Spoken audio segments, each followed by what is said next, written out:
the gateway to the West. Indian summer in St. Louis, and a magnificent evening for baseball in this Midwestern town as the Los Angeles Dodgers match up with the St. Louis Cardinals in the opener of a 3-game set.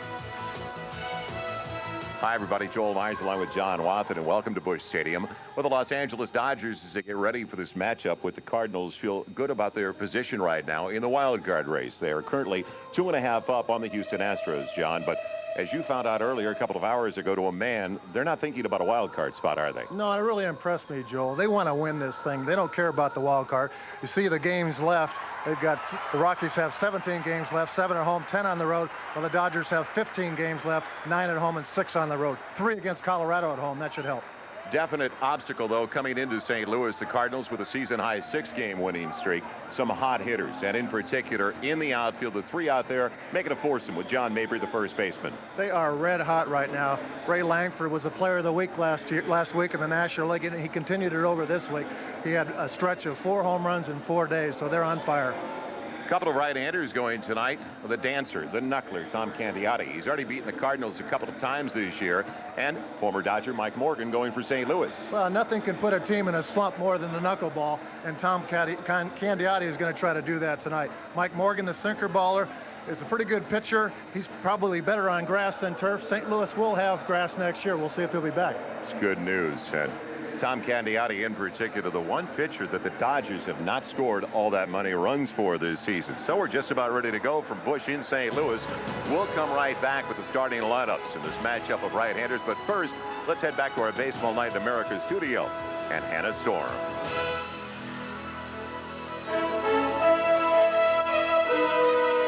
Hi, everybody. I'm Hannah Storm. Welcome to Baseball Night in America, brought to you by Chevrolet.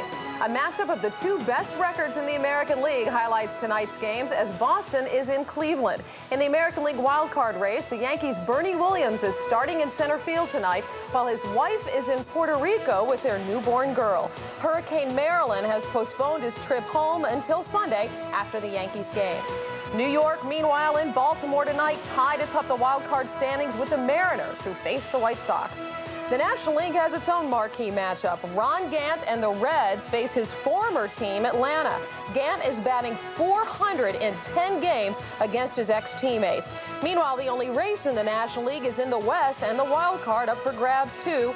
The Dodgers, who trail the Rockies by a game in the division race, lead the wild card standings, and they're in St. Louis. Houston visits Montreal. Just 17 days left in the regular season, and only 3 teams officially eliminated from the playoff races. We'll send you out for the first pitch and all the action after these messages from your local station. John, by Hall of Fame broadcasters. Jack Buck to our left in the Cardinal booth, and Vin Scully to our right in the Dodger booth. Tough. Not in this booth yet, that's for sure. We're squeezed here, partner. Just talking about the wild card race.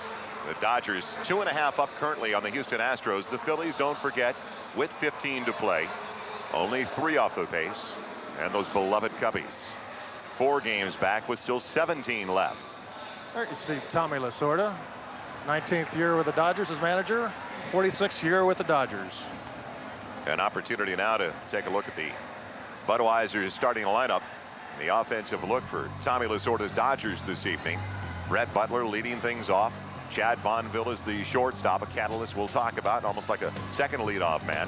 Piazza, Karros, and Mondesi, all rookies of the year, 92, 93, and 94. DeShields, Wallach, Kelly, and Candiotti rounding it out for the Dodgers. Defensively, that outfield we were just talking about, they can cover some ground. They've come alive with the bats, but tough to find 3 that can move quite with Gilkey, Langford, and Jordan. Mabry, Bell, Smith, Oliva, not exactly what you would look for on opening day of 1995, but that could be the lineup on opening day of 1996, with Morgan out on the hill, Scott Heeman, his battery mate, and Morgan going up, as we mentioned, John, against his former teammates. Veteran Mike Morgan, 35 years old. This will be his 19th start. Mike is 6-7 with a 3.40 this year. In 95 versus the Dodgers, he's 0-1 with a 6.00. Career versus the Dodgers, he's 2-2 with a 2.97 in 5 games. Mike, primarily a sinker ball pitcher. We mentioned in the opening that grass would really help Mike Morgan. They're going to switch to grass here next year at Busch Stadium. He also has a curveball and a slider and a changeup. To be successful, Mike has to keep the ball down and get a lot of ground balls. Good to see the Wizard back after missing 77 games with that shoulder injury and then the surgery that was required. He came out of the game the other night, too. He's still having a little bit of trouble with that shoulder, but it is good to see him back. One of the greatest to ever play that spot, as you see the graphic. All-time Major League record for double plays by a shortstop. They're tied. So the first one tonight, and the Wizard takes over. It's the all-time record holder. He was on opening day at the ripe old age of 40, and you and I don't consider that all that old anymore, obviously. He was the oldest opening day shortstop since 1950, when Lou Gapling started. You know what I miss, Joel, is the flips. He doesn't do the flips very much anymore. Opening day, I guess, is about the only time you'll see it. Maybe for a playoff or a World Series. Not going to happen this year. So we are ready to go in St. Louis. Brett Butler to start it off.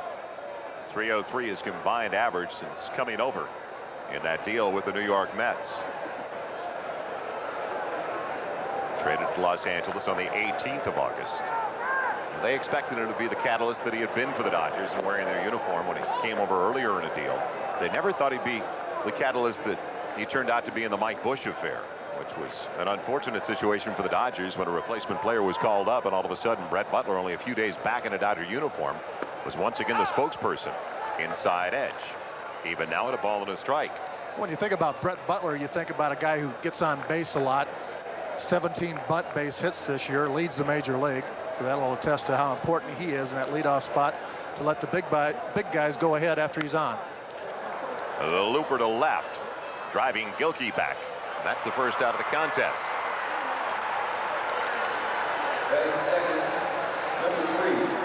Well, Brett Butler does lead the National League in infield hits. The man who is second, because Butler's got 38, is right behind him in the batting order as well, and that is Chan Fonville. Fonville has 33. This is quite an acquisition for the Dodgers, picking him up on waivers from the Montreal Expos. They tried to slide him through the waiver wire to get him back to the minor leagues, and it didn't work. Well, he's been everywhere, too. He's played in left field for Roberto Kelly. He's played at second base, and now he's playing shortstop for Jose Offerman. And Offerman's not hurt. They're upset with his pride. I guess you could say his nonchalance defensively, because Offerman is still hitting very well. Yeah, 35 errors, and Tommy Lasorda just decided that's enough. We're going to go with the young kid at shortstop and see what he can do the rest of the way. You were just talking about it's apparent with Mike Morgan keeping it down. Great placement, tailing away from the left-handed hitter. 2 balls and a strike.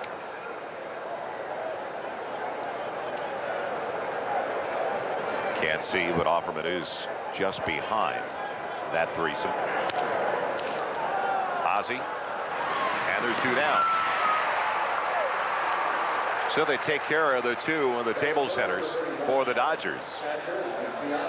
Well, this is an easier play for Ozzie at age 40 because it's a little closer going up the middle than it is in the hole. The real test for Ozzie Smith will be any ball that he has to backhand and throw from the hole with that shoulder. He's had problems with that for a long time. I think he injured that rotator cuff way back in '85. And he compensated so well in recent years with that very quick release where he didn't rip it across the diamond, but he got rid of it right away and didn't need as much on it. Now Mike Piazza. He had been on the disabled list. This is game number 99 for him. You can't tell by his numbers, though. 28 home runs. He's knocked in 83. 7th in the National League in homers with those 28. Tied, in fact, with the man who's behind him in the batting order, Eric Karros. That tail's tight for ball 1. Successful road trip for the most part for the Dodgers. 4-2 over their first 6 in Pittsburgh and Chicago, but they swept the Pirates, so obviously disappointed after dropping 2 of 3 in that last one in extra innings to the Cubs a couple of days ago. Well, St. Louis went out to the West Coast and were 1-8, so they're getting a little bit of revenge, sweeping the Padres and the Giants prior to tonight's contest. And he handcuffs Piazza. Ozzie Smith on target. And a 1-2-3 start for the Cardinal right-hander Mike Morgan. We'll take a look at the offensive lineup for the Cardinals when we return. The knuckler for the first time this evening. They've already seen him. Unfortunately for the Redbirds, 3 times this year. This is the 4th matchup with Candiotti. The Budweiser's starting lineup. Gilkey, Smith, and Langford, the top 3, and Langford coming in with that 14-game hitting streak. Jordan, Mabry, and Oliva. followed by Bell, Heyman, and Mike Morgan. Defensively, and they've had to ad-lib, as we just talked about, Kelly, Butler, and Mondesi in the outfield, with Butler taking over in center field since the trade. Wallach just off the disabled list over at third base. Hansen had filled in for him, but you can see they're dead last in the National League in fielding. Fonville, he's been the great equalizer. Wherever they put him, he's played his heart out for them. DeShields, real positive August for him. He had been benched in July. Karros at first, Piazza, and Candiotti the battery. And Candiotti, you see that record, but not a lot of run support for Tom this year. No, he's got a great ERA, 3.50 with this Dodger lineup. He should have a lot more wins than what he does. You look at the hits per innings pitched, that's okay. Walks are very, very good for a knuckleball pitcher. He could have a lot more walks than that. Tommy, besides the knuckleball, his primary pitch, of course, throws a curveball and a slider every now and then, but he wants to get ahead with the knuckleball and use that as much as possible. So now the team leader in average, Bernard Gilkey, going after the first one and driving it well into right center. Out of the reach of Brett Butler. Extra bases for the former U-City Indian/Lion. And a leadoff double for Gilkey. Well, this is where Candiotti's got his problems. Always the first inning. He throughout the first inning, that ERA is a lot better. The Cardinals can't do anything wrong. Bernard Gilkey gets a pitch away from him, and he blasts it into right center field beyond Brett Butler. See how he gets extended on that ball away from him. You make a double, normally an iffy double, out of the batter's box. You'll see a lot of runners that won't make up their mind until they get to first base. That's too late. Gilkey ran out of the box quickly. He was going to go to second regardless of whether Butler cut that ball off or not.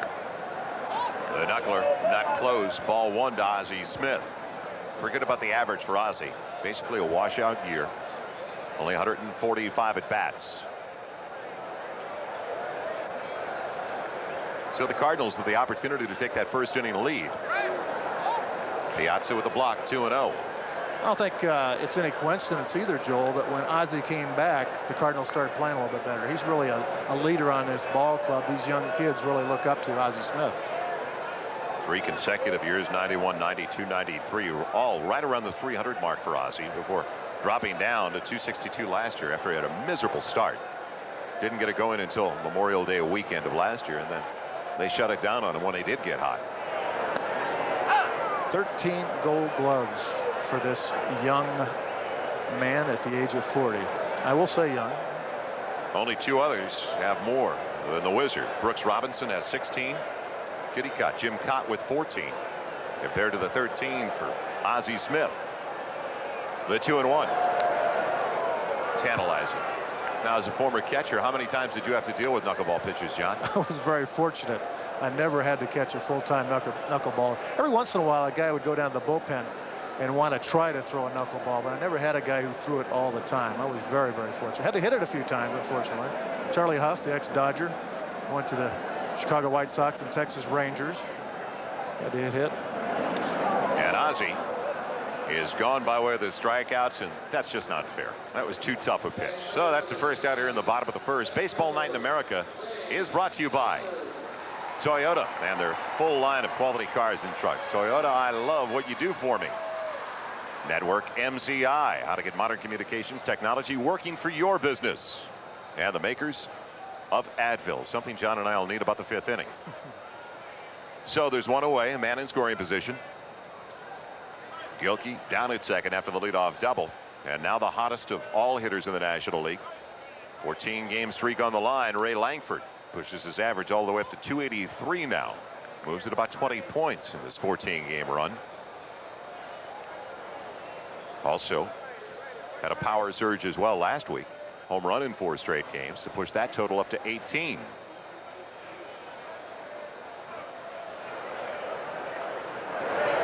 Knuckler is wide. 2-0. 522. I did that in Little League one time. I think it was just a couple games, though. What a streak. You know, it's really contagious, too, Joel. Once a guy starts hitting or a couple guys start hitting, everybody wants to get in on the act. They want to do it as well. We've got nothing to lose. The Cardinals are just playing out the season, looking towards next year. The rope is fouled. 2-1. Patience is the key with a knuckleball. With Tom Candiotti, he's got 2 varieties of the knuckleball. One that he throws very, very hard. He's not sure on the location of that one. One that he throws a little bit softer. That's a get me over knuckleball when he gets behind in the count. So as a hitter, you got to be very, very patient up there and wait till the last second. Hopefully catch it between dances, which is very difficult to do. 2-1 count to Langford with 1 away in the bottom of the first. 3 balls and a strike. You talk about a distraction for Langford. Early August in Los Angeles, his daughter grabs the coffee pot off of a room service tray at the hotel, scalded by the coffee, and severe burns, and Ray didn't even accompany the team to San Francisco. Stayed back with his wife and a little girl. He's originally from the LA area before finishing up high school in Oxnard.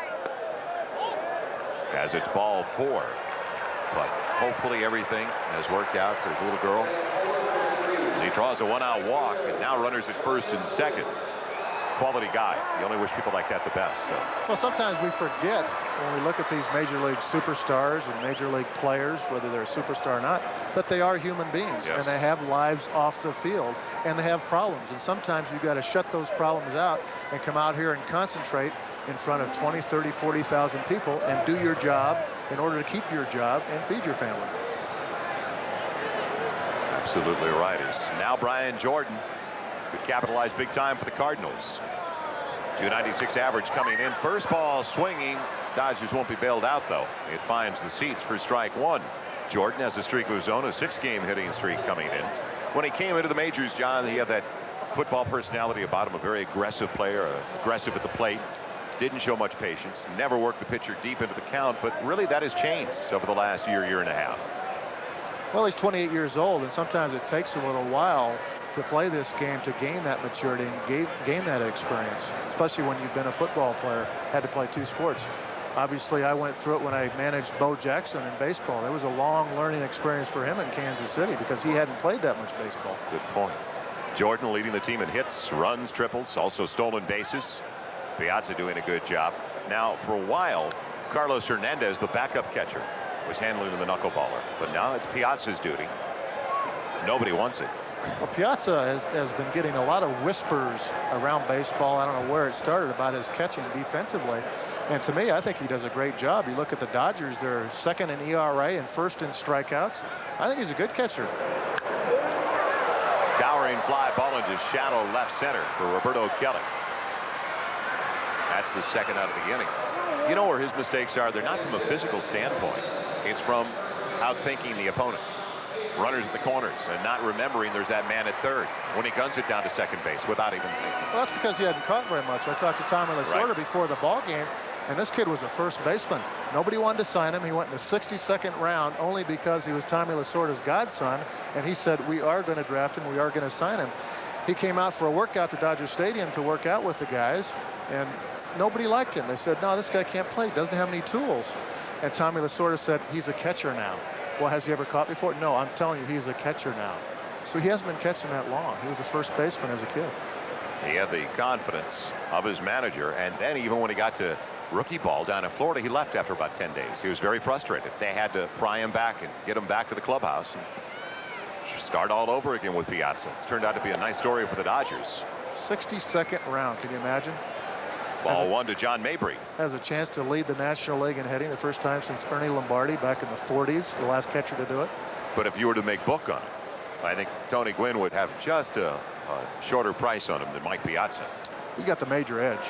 No doubt about it. He's been through it before. 4 points up as we start play tonight, 364 to 360. That's not the major edge. John Mabry doing a good job at home, doing a good job overall, hitting safely in 18 of his last 20. That has brought his average from 281 to its current mark of 308.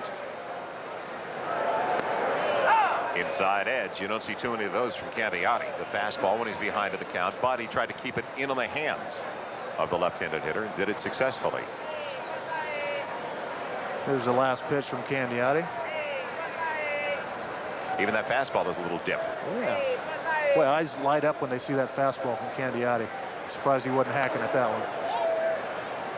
I really like this kid Mabry. I've been watching the Cardinals the last couple of weeks, Joel, and this Mabry, he's a right fielder originally, has a great arm, great instincts in right field, not the speed that the other Cardinal outfielders have.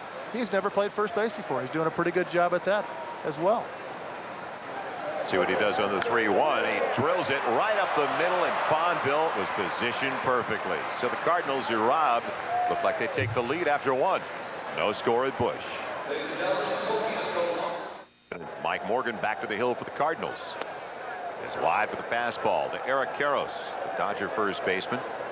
He is 7th in the National League in hits, 146. 7th in home runs as well. 6th in runs batted in. And this from a former walk-on at UCLA. And a superb defensive first baseman. There was a lot of talk a couple years ago that he might not be able to play that position. He's made just 6 errors this year. We'll get into the errors later. The Dodgers made a bunch of them this year. Shoots it foul, leave it at 2 balls and 2 strikes. I've spent time with his college coach, and we were talking about this earlier. His college coach, Gary Adams, at UCLA for many years now, and I said my kids at the camp there said that nobody outworked Eric Karros. It was very simple why he made it to the major leagues as a former walk-on out of high school. Well, he missed 1 game this year, too. That tells you a little bit about how bad he wants it. July 6th at Atlanta, the only game he hasn't started at first base. That's impressive. Not quite Cal Ripken-esque, but that's still impressive to me. He's turned out to be basically the team spokesperson as well before Brett Butler came back. So we'll count to the leadoff man. He'll be followed by Raul Mondesi, a guy who's really got problems with his wheels, obviously. Doesn't have any thighs at all. Can't move down the line. And then Delino DeShields. Look at Mondesi. Look at that body. You wouldn't think that body would be able to run. I love that. He could run. Payoff pitch. The Wizard gets some more action. And that's the first out here in the second. Now, does this look like a fullback to you? Yes, Raul Mondesi. And I don't know if I've seen anybody from the right side of the box get down the line quicker in the National League, at least, than Mondesi. He is fast. Comes in hitting close to 290. Former National League Rookie of the Year with 24 home runs as well. He's not only fast, but he's a pretty good base stealer, too. 25 out of 28. That's pretty good for a young player. Not a bad ratio. Guy on only his 2nd season. Fastball at the knees. The old National League strike is back. How do you feel about the expanded strike zone? And I bring that up because they didn't say it was going to be an expanded strike zone, but when they made the move on July 28th to speed up the games, they have definitely widened the zone. The thing that I like about it is the high strike being called now. When I first came to the big leagues with Kansas City, Joel, in 1976, you could catch a ball in front of your mask, which was at most people's belts, and that ball was a strike. The last 7, 8, 10 years, that ball is too high. And I think that's the thing that slowed the game down as much as anything is the strike zone. If I'm an umpire, I'm going to call the strikes 2 or 3 inches off the plate and the higher strike as well. That looked like a second-year player on an 0-2 count. And that is the first strikeout for Mike Morgan. Mike Morgan going to the Cubs from the Dodgers, signing as a free agent. Career mark of 101 and 144. Coming in tonight with a 3.97 lifetime earned run average. Came over in the deal for Todd Zeile. And a lot of people raise their eyebrows on that one, John, that Todd Zeile, as Delino DeShields takes the first one for ball 1. Well, Todd Zeile, a younger player, and I think a lot of fans around the St. Louis area are wondering how you could give up a guy like Todd Zeile for an older starting pitcher. And it was valid, the questioning of the deal, because of the marketability of Zeile. Maybe you could get a couple of young players, or prospects at least, work them in to the master plan, if there is a master plan. It takes a while for a lot of clubs to get that plan formulated. Walt Jocketty just coming into St. Louis, and I think it takes a little while to get your feet wet and decide which way you're going to go. You've got a young outfield right now. You've got Jose Oliva at third base. You've got a second baseman, David Bell, Buddy Bell's son, Mabry at first base. So you've got a lot of young players to go along with some of the veterans like Ozzie Smith at shortstop. As I mentioned, this could be a preview of the opening day lineup of 96. Those ones on the infield for the St. Louis Cardinals is this ball 4 to Delino DeShields. And while we're talking about master plans, well, DeShields was not in the Dodgers master plan just about 8-12 weeks ago. He wasn't hitting. He was putting too much pressure on himself. And has he ever come alive over the last 6 weeks? Sat out about a month when Chad Fonville played second base very well in his absence. And Tommy Lasorda was very happy with Fonville at second base, but they made the move because often when they had the 35 errors at shortstop, they decided, hey, let's try Fonville at shortstop, see if we can get some more defense to plug a gap there. Good news for the Dodgers when you see Tim Wallach back in the lineup. He just came off the disabled list. He's got 7 hits in his 13 at-bats since coming off the DL. Ran into a tarp. Knees cracked right into it. Posterior cruciate ligament damage. And he is just always quietly efficient over at third base. Just gets it done. Supposed to be out about 6 months. Can you believe that? They never. There goes the runner. Stolen on Heeman. The Shields gets a great jump. That's his 32nd stolen base.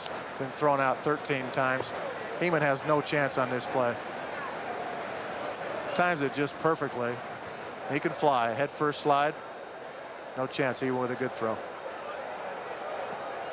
So the 32nd steal in 45 tries for Delano DeShields, and the RBI opportunity all of a sudden for Tim Wallach with a well-timed 2-out stolen base. Talk about that master plan. I've seen a lot of organizations, Joel, who have switched plans about 3 or 4 times. I won't mention any names to get people mad at me, but you really have to come in and set a plan and stick with it. You're going to have some trouble for a few years getting that plan by everybody, but you got to stick with it. Ozzy's been busy, hasn't he? That's the 4th time he's handled the ball tonight. So the Dodgers can't capitalize, leave DeShields. No score as we go to the bottom of the 2nd. In an organization, if you like that kind of continuity, then John, you've got to love the Dodgers. Wow, look at that. 13 Cardinals managers. The Dodgers just 2 since 1954. Tommy Lasorda taking over, of course, for the legendary Walter Alston, who had many one-year contracts. Had that kind of confidence that he'd just do it 1 year at a time. I think like 21, 22, something like that, Joel. Game hasn't changed much, though. Oh, how great would it have been to manage? You know, I managed a few years in Kansas City. How great would it have been to manage before free agency, when you could tell a player, hey, you're sitting down, pal, unless you produce for me. A lot of times now, some of these managers, especially the ones without a lot of experience, are being told sometimes by the front office, this guy's making X amount of dollars. He's got to play, pal. Their hands are definitely tied, and I guess you could call them golden handcuffs, because of the way these contracts are worked. Jose Oliva is coming over from the Atlanta Braves AAA affiliate in Richmond. Short hop for Wallach, and that's the first down in the St. Louis half of the 2nd. Well, we didn't have much of a chance, and we'll look at Oliva as the game progresses, but not many people sealing away players from the Braves and John Schuerholz. No, he was traded for a young prospect, Anton French, and John Schuerholz said the other day in the USA Today that Anton French is now the fastest player in the Atlanta Braves organization. He compares him to a Vince Coleman type player. So John Schuerholz is pretty shrewd. He was my general manager while I was managing in Kansas City and does a fine job with talent. David Bell going after the first knuckler he saw. Chad Fonville with the play. 2 pitches and 2 down. On the other side of that coin, Jose Oliva has tremendous power. He's got a chance to hit a lot of home runs for this Cardinal ball club. So you're trading a speed guy for a power guy. But as I mentioned, the Braves aren't giving anybody away. I mean, they make the deal for Grissom. Tarasco goes up to Montreal. He has struggled. The others haven't been a factor. They make the deal with the Padres for McGriff.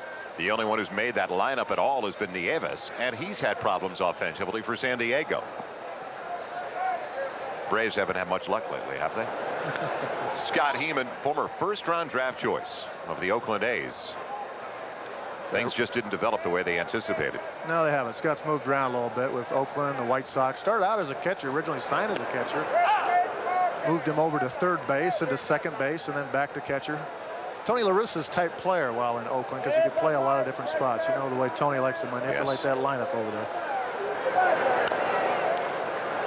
Fonville won't have to hurry quite as much with the slow roller. It was Heeman running, and a very economical inning for the Dodger right-hander. No score in St. Louis after 2.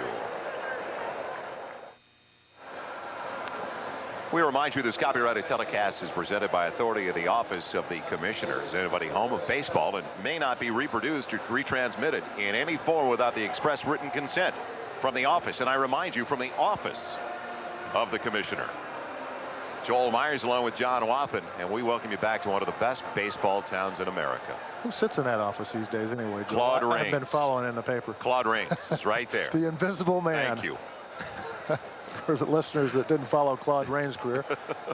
You know, I really like this city, not because I'm from here, but they care about their ball club. And if they would have had a regular 162 game schedule, they would have met the 2 million mark, which is basically the over-under in Major League Baseball as far as attendance is concerned. And they're still at better than $1.60 with only a few at home to play, as Roberto Kelly leads it off here in the top of the third in an 0-2 hole. But you have a similar situation where you live in Kansas City, where they really care about the ball club. They're going to be out there. You know that. I'll tell you, it's horrible right now, Joel. They're averaging about 16,000, 17,000. The Royals have been in the wild card hunt for a long time. That's tough. People are upset, obviously, with the game of baseball right now. A play for Oliva, and he nails Kelly over at first. The one thing the people in Kansas City have to remember, and the ball players and the front office and the talk shows have all been talking about it, hey, you're going to lose this ball club. They lost the Sacramento Kings a number of years ago. The Chiefs are playing very, very well these days. They're filling that stadium right next door, Arrowhead. That hasn't helped either. Right. The momentum that the Chiefs have had since Marty Schottenheimer in the last 6 years there. The Royals are going through a youth movement right now, but people are really upset with the game of baseball. But they got to remember, they might lose the Royals, lose that club. They could move. There's no owner right now. It's a consortium that's running the ball club right now. A bunch of people that are taking over for the late Ewing Kauffman, and there's no owner right now. So that club could be moved one day if they don't show some support. I had done a couple of games last year there, and they were on top of it. Now, granted, that's before the strike, but as you say, the sentiment running very deeply.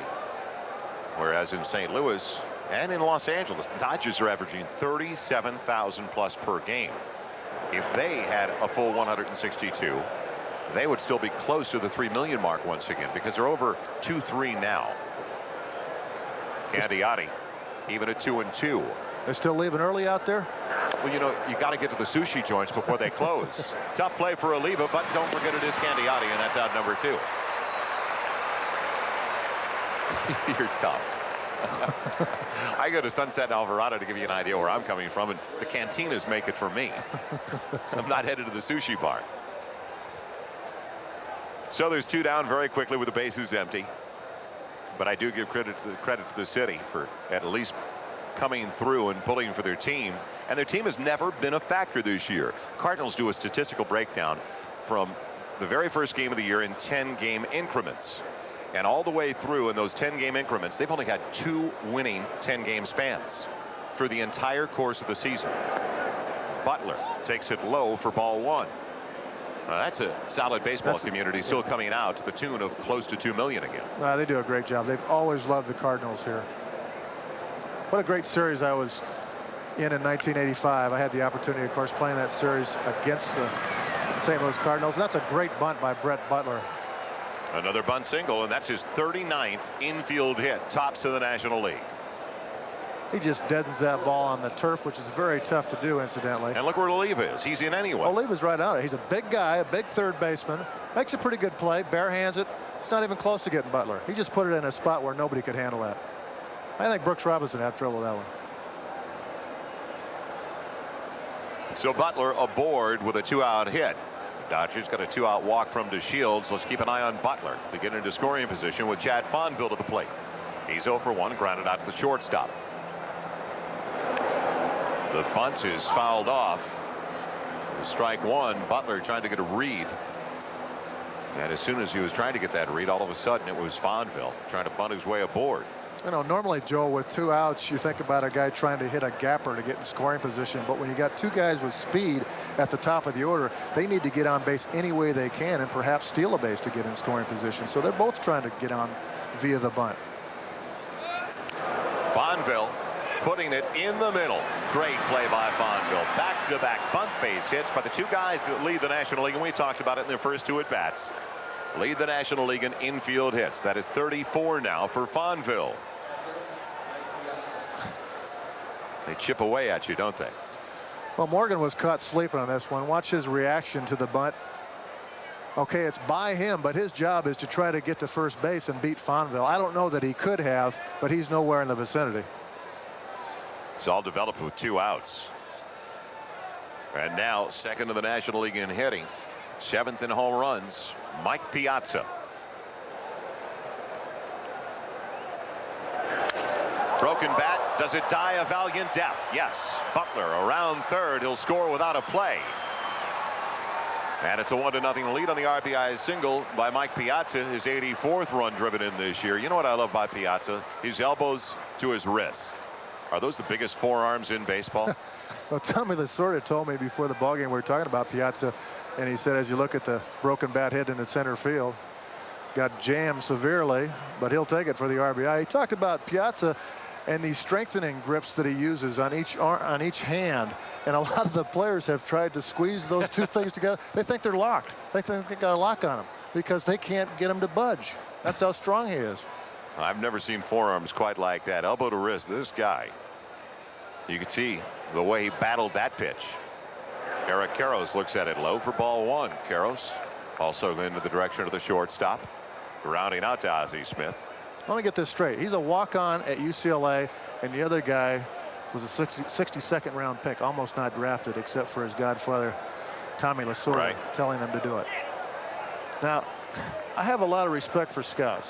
I was waiting for this. But I think there's a lot of them right now that are probably very upset with themselves, or their bosses are upset with them. And as we remind you, Karros, Rookie of the Year in '92. Piazza, Rookie of the Year in '93. And then, of course, Mondesi in the abbreviated season last year, Rookie of the Year. Although I have a problem with that, giving out awards for a season that ended in August, early August at that. A chance for Nomo this year. Hideo Nomo's got a chance to make it 4 in a row. The last time the Dodgers did that, which was a record, the only club to have 4 straight, was in '79, '80, '81, and '82. Rick Sutcliffe, Steve Howe, Fernando Valenzuela, and Steve Sachs. So they can do it again. 1-2. A slash to right. Cut off. It'll be an RBI single for Karros, but it'll also send Piazza to third as Chad Fonville crosses the plate. It's now 2-0 Los Angeles. Well, you said it. Morgan had to keep it down, and he was up. Sinker ball pitcher lives and dies with location, and Morgan gets this ball up a little bit, about belt high, and Karros goes right with it. That's the mark of a good hitter, a guy who can hit for average as well as power. Take what that pitcher will give you. The ball away, he goes right with it. Doesn't try to do too much. Punches it out into right center field. 93 runs driven in on the year now. The last Dodger with 30 homers, 100+ ribbies. Steve Garvey, 77. Gil Hodges did it 5 times. Dolph Camilli you saw down there as well. Karros with those 28 home runs as Mondesi takes it. He'll take first base after he's hit by the pitch. And now the bases are loaded for the Dodgers. And this all started, don't forget, after Kelly bounced out to the third baseman Oliva. Then Candiotti grounded out as well in the infield. You see Cardinals manager Mike Jorgensen. Jorgie took over for Joe Torre earlier in the year. Torre was 20-27 when he got fired. Jorgensen now 36-45 as the Cardinals skipper. See, the bases are full. A lot of people wondered about that timing as well, and it was Torre's last year of his contract, and we all know that Joe Torre is a good baseball man. There's no doubt about that. They had just taken 5 of 6 when they decided to make the move, and it looked like the team, and as you said, they were only 47 games into the year, like they were ready to come together as a group. Seems to me that happened to me that way too. New general manager comes in, and you can't blame him. He wants his own guy, and he's going to make that decision at the end of the year, whether it's Mike Jorgensen or whomever. Been talked that perhaps Jim Leland would come here, Tony La Russa, who has ties with Walt Jockey from Oakland. But as you said, he was going to make that move regardless at the end of the year. Why not wait till the end of the year? It disrupted the entire campaign, obviously, for the St. Louis Cardinals. Bases loaded for DeShields, already 2 across for Los Angeles. And now a 2-0 count to the Dodgers' second baseman. So the Dodgers with an opportunity to break it wide open, and one of their hottest hitters at the plate, Indolino DeShields. The bouncer for Bell. And that's the final out of the inning. A long one as the Dodgers sent 7 men to the plate, 2 cross it, and it's 2-0 LA. So we go to the bottom of the third. 2-0 lead for the Dodgers as Mike Morgan starts it off for the Cardinals in the bottom of the third. Joel Meyers along with John Wathan, and you know there is a limit on how many catchers you can have in one booth. This is probably the most intelligent booth you've ever been in right now. We're joined by Tom Fagnazzi. As the knuckler is wide, it's even at a ball and a strike. Guys, stand up. You need some PT. You need some face time. Now, as you look at these two, who's the slowest? Now or when I was younger? I think I got you now. I could run a little bit when I was younger. Tags show that wrist because, buddy, we know you'd be in there. Yeah, it's very frustrating. It's been a long year for me. You know, I broke my leg earlier and tore a tendon. Came back. I was back about 10 days and broke the left wrist. It hasn't been much fun. They're sick of you at home, are they? Yes, they are. Everybody knows catching is a very tough position. Pags did that in a home plate collision, I guess. Who was that? Colorado, was it? Yeah, it was Colorado. Under Scalaraga. Oh. Yeah, I pick the big guys. I don't bother with the small ones. Will it be a fastball on 3-2? He walked the pitcher. We remind you, Sunday night on NBC. It's a move for Mad About You. A special 1-hour episode. 7 o'clock for our time zone. Mad About You, a must-see on NBC. What about the knee? Is that all the way back now? You did that where, in Montreal? Yeah, I did the knee in Montreal. I'd say it's about 95% right now. Obviously, I'm going to have plenty of rest, so it will be 100% very shortly. First one to Bernard Gilkey is over for strike one. Morgan over at first. We're talking about the master plan. And the idea is because obviously we may be looking into the future with Bell over there at second, Oliva at third. You've got Mabry at first. This could be part of the opening day infield in '96 for the Cardinals. Well, exactly right. I think they're going to take a good look at both those guys. They've had a real good look at Mabry, and he's done an outstanding job. I don't know if their plan is for him at first or into the outfield. You know, you always hear rumors of being moves out there. But I think everybody likes his bat. He swung the bat very well. I'll tell you, he's played a good first base, too.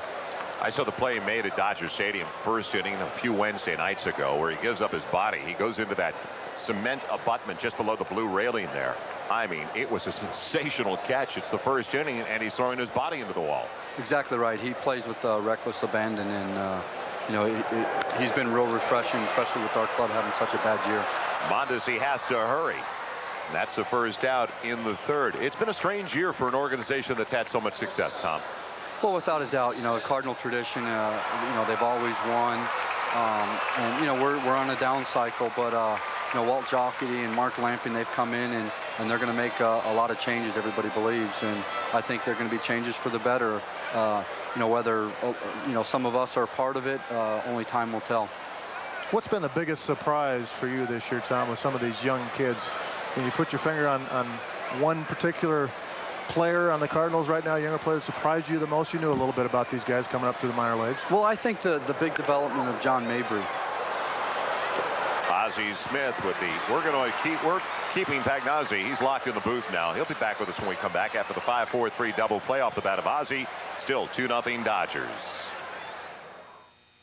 It is a classic Indian summer evening in St. Louis as we'll welcome you back. Joel Meyers along with John Wathan, our special guest Tom Pagnozzi, and Tim Wallach towards the Cardinal bullpen. Actually puts it in the seats for strike one. Pags, you've seen enough of the Rockies and the Dodgers. They're only separated by a game in the National League West, and I'm surprised the Dodgers aren't on top of the situation even a little bit more, where they are leading the division by at least 5 or 6 games. Well, exactly. With their starting pitching, everybody felt, the Dodgers would be better. But they're pretty shaky defensively. Colorado home's a great club. That lineup that they throw at you, those 4 bashers, the Blake Street bashers, they do a heck of a job. Ray Langford doesn't have to move for that one, and Wallach is the first out of the inning. Well, Baseball Night in America is being brought to you by, I always wanted to say this, Busch. Smooth Busch beer. Easy drinking Busch Light. Are we ready for one? Sounds Gatorade Thirst Quencher. Nothing quenches that deep down body thirst better than a Gatorade.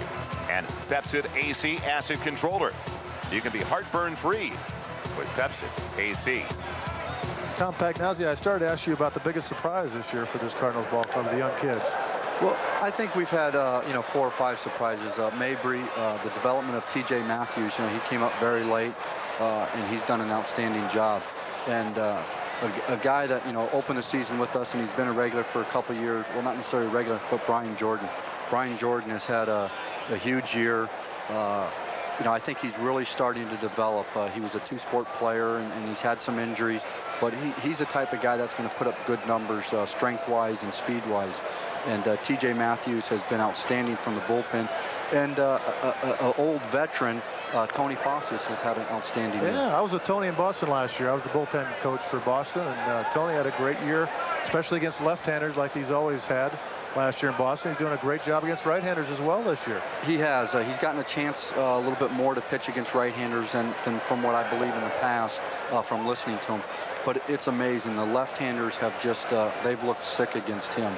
I don't know how many times he's frozen Barry Bonds and guys of that caliber where they don't get a good swing off. And, you know, he's been a key. I mean, you hate to say anybody's been a key in a club that's, you know, in the cellar, but he's done a heck of a job. That is the second strikeout from Mike Morgan. So he takes care of Roberto Kelly. While we're talking about, and you brought up Foster, who is a veteran and the old basic crafty lefty at that. What about some of the kids AA, AAA level? Have you been exposed to some of those? Because the Mets have already shown us that it's not going to take long for them to get back into the thick of things. As it's sprayed foul by Candiotti because of Isringhausen and some of the others we've already seen. When I was on rehab a month ago, Alan Bennis looks like he's going to be a good one. He didn't really have a slider that day, but he just overpowered people.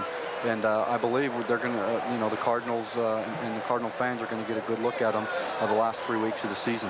Yeah, I talked to Mike Jorgensen today. He's going to get a start Tuesday. They're in the playoffs against Buffalo. Tonight's their deciding game. Best 3 out of 5. They're tied at 2 apiece right now. And he pitched a very good game Wednesday for Louisville. I think he won 2-1 on Wednesday. The 1-2. 2 balls and 2 strikes now to Candiotti.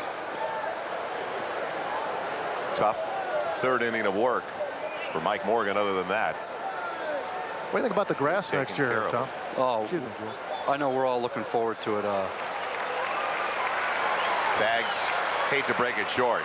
Thank you for joining us. Thank you, guys. Enjoyed it.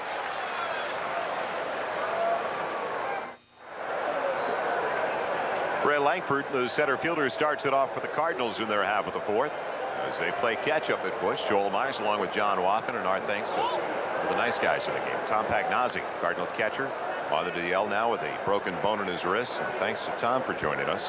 Ray Langford walked his first at bat, a 14-game hitting streak, 1 away from his career best.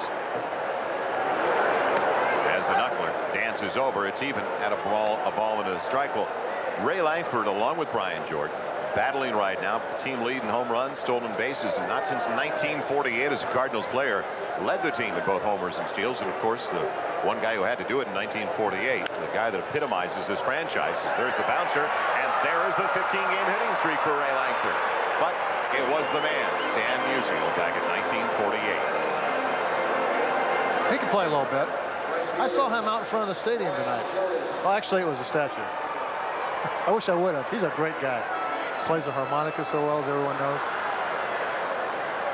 So Ray Langford, the most homers by a Cardinals center fielder, now with the career best as he matched his career high, a 15-game hitting streak. Leadoff man on for the Cardinals, down by 2. Brian Jordan, strike 1. Finished Tom Pagnozzi's thought on the grass. I asked him before the last half inning about the grass. I don't think there's any player, Joel, that doesn't like to play on grass. And I think a lot of these Cardinal players are looking forward to it next year. It is going to change the way they develop their roster, though.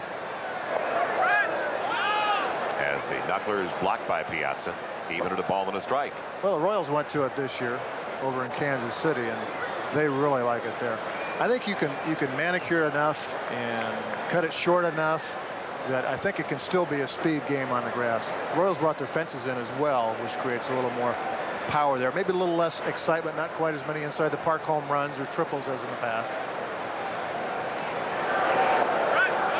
Knuckler is enclosed, 2 balls and a strike, but you raise a good issue because I remember when I started working out in Southern California early 80s doing the Angels with Bobby Grich and Doug DeCinze and Rick Burleson and Freddie Lynn and so many other players that now that I actually work with. They have the infield grass way up. I mean, you could have cows grazing out there. All of a sudden now with the young lineup, the Angels have gone to a Bermuda grass and a very short grass. It's like you're on a golf course. Jordan comes up empty. 2 balls and 2 strikes. Well, one of the best is in Kansas City and George Thomas. Yes. And they've messed around a little bit with Bermuda grass. They've messed a little with blue and ryegrass blend, trying to figure out what is the best. And I'm sure by next year you'll see a perfect infield. They actually had to resod a few weeks ago. They had some trouble with the grass because of the hot summer. 2-2, leadoff man aboard. Wallach going for the force play. Can they turn two? No. Not with Jordan moving. Closed well on that wide receiver, didn't he? Well, time now for tonight's Toyota Diamond Dust Baseball fact. David Winfield has hit home runs for 18 different managers. The only player in Major League history to hit 200 plus for only one manager. We'll come back in the next half inning to give you that answer. Our Toyota Diamond Dust question for this evening. I know who it's not. I think I had a grand total of 22 in 10 years. So now the new base runner is Jordan. It's not like they lose a lot speed-wise. Jordan and Langford, as Langford is taken care of on the force play. Well, Joe, I was a little surprised that Langford didn't try to steal. They're down by a couple of runs, but even so, with a knuckleball pitcher, that is so tough to catch and use your footwork and everything else. The timing is really thrown off for that catcher. So I would look for these guys that run a little bit, guys like Gilkey and Ray Langford and Brian Jordan and some of those guys to steal a little bit tonight. Get something going. Of course, they've been swinging the bats a doggone well the last couple of days. Maybe they don't feel like they have to right now. They have never had much luck as there goes the runner, Jordan. He's going to have to come back on the little blooper, and it'll drop in instead over the head of Kelly. It'll drop in for a double with Jordan very alertly, just barely pausing as Kelly got a late break, and that's a very difficult ball to read to begin with, where it looks like it's going to be deeper than it actually is. I see Jordan taking off at first base. He's got to wait and see if anybody can get there. As soon as he realizes it's going to fall, he's off to the races to go to third. I don't think Kelly played that ball too very well, Joel. He's going to make a little better effort than that. So now a base hit can tie it up for St. Louis. Jose Oliva, his first at bat, he grounded out to Tim Wallach. So Mabry with the base hit down at second. Jordan over at third. And the third baseman Oliva laying off the high one for ball one. Only 3 for 43 with men in scoring position. Well, Jose Oliva is a young hitter and a power hitter. He's going to be real susceptible to off-speed pitches, and he has been. He's got to be a little more anxious and learn to hit the breaking ball because he's going to get a steady diet of it. Pulls it to Wallach, looks Mabry back, and that is out number 2 as it's an RBI ground out for Oliva. Ryan Jordan scoring the first run of the night for the Cardinals.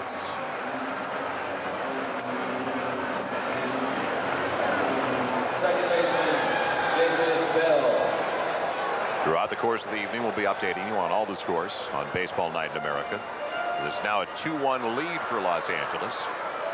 And still the opportunity is there with a man in scoring position for a third-generation ball player, David Bell. Dad Buddy, grandfather Gus, only the second three-generation family in baseball. Ray Bob and now Brett Boone were the other. You know, the Boones have another one named Aaron. Yes. He's playing in the minor leagues with Cincinnati. An excellent prospect as well. So there could be 2 young Boones in the big leagues before long. Another one managing in Kansas City and doing a fine job, I might add, with all those young players, keeping them in the race over there for the wild card spot. Bell almost wetted enough on that knuckleball. Even at a ball and a strike. I concur with you. Bob Boone throwing a curveball when they decided to bring all the youth up and the kids up from the AAA affiliate, their AA affiliate, right after the All-Star break. Took them about a week or two, and all of a sudden they were back at it. Those catchers, they do a good job in the dugout. Outside edge, 1 and 2. David Bell hit his second home run the other night for the Cardinals amongst his 3 hits and a couple of RBIs. His first home run was in Cincinnati, his hometown, on August the 30th, with both his mom and grandma in the seats. Granddad Gus had died in early May. He was a little bit upset, I guess, that Gus couldn't see it, but he said that Gus probably did see it after the fact. Even at 2 and 2, he comes in tonight with a 7-game hitting streak. How tough is the knuckler? Watch Mike Piazza. It's a constant battle. You have no clue what it's going to do. It darts, it dashes, it sinks, it dives. And it gets I was about to say Buddy. David Bell, Buddy's boy. That's the final out of the inning, but the Birds get one, and it's a 2-1 contest. To hit 200+ homers for one manager. Who would that be? Let's head west. 267 for Mark McGwire. A lot of injuries the last couple of years for Mark McGwire. He could have well over 300 probably if he could keep him in the lineup. And as John told us earlier, in his 10+ years under one manager in Kansas City. Tommy Lasorda, 19 years, and a lot of people have said this is a group that he has had a difficult feel for it. And it's tough to get a handle for this team. And I live in L.A., and everybody has called them the biggest group of underachievers in baseball. And it's tough to come up with an argument. Well, they hit the ball so well. They've got so much stock in their lineup. Another one by Butler. Willie beat it out. His second bunt single to the game, his 40th infield hit of the year, tops in the National League. Now, that's the way he got the rally started, you remember, in the third. After they got Kelly and Candiotti for 2 away. Butler with a bunt, then Fonville with a bunt. This is outstanding execution. I think Mike Jorgensen is going to have to think about bringing in a 5-man infield to try to do something to Brett Butler. He's putting it just perfectly out there where nobody has a chance. So much for the argument that you can't deaden it and soften it on AstroTurf. If you can bunt like that. You know, the best bunter I ever saw was probably Rod Carew. And you know what, Joel? He never bunted the ball to first base. He would never drag his left-handed hitter, always to third. The third baseman in the league, they all knew that's where he would bunt it. He'd get 30 and 40 bunt base hits a year. Soft hands. Yeah. The key. Catching it, accepting it. I just saw Rod Wednesday night. Has he done a super job? Can he get back past the pitcher? No, but they wanted a sacrifice, you could tell, because with a 1-run ball game, here we are in the 5th. They wanted to get that insurance run down to second base in scoring position with only 1 away, so the sacrifice works for Fonville.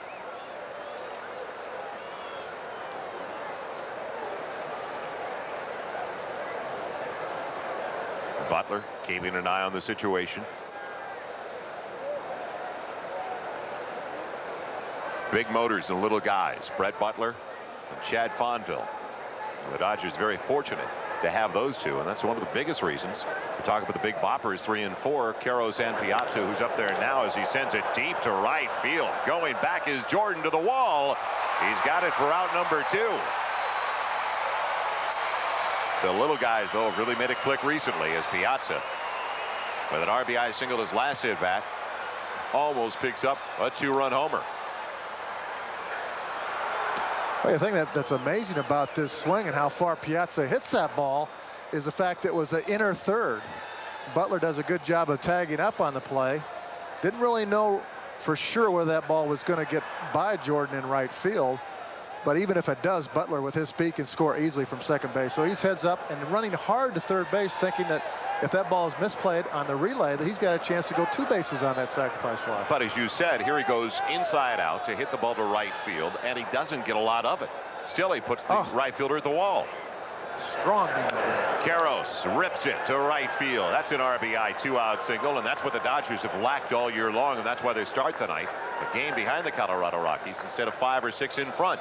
So the Dodgers get that run right back in the next half inning, and now they're back up by 2, 3-1. The lack of timely hitting has burned the Los Angeles Dodgers more than any one thing this year. You know, the ball looked like it was in there too from that side angle, and Queiroz is able to bring his hands in and still drive the ball to right field. I'm impressed with the Dodgers in their approach. They do a great job of taking what's given to them as well as hitting the long ball. So Queiroz with 2 RBI singles. That is sprayed off to the right side out of play by Mondesi for strike 1.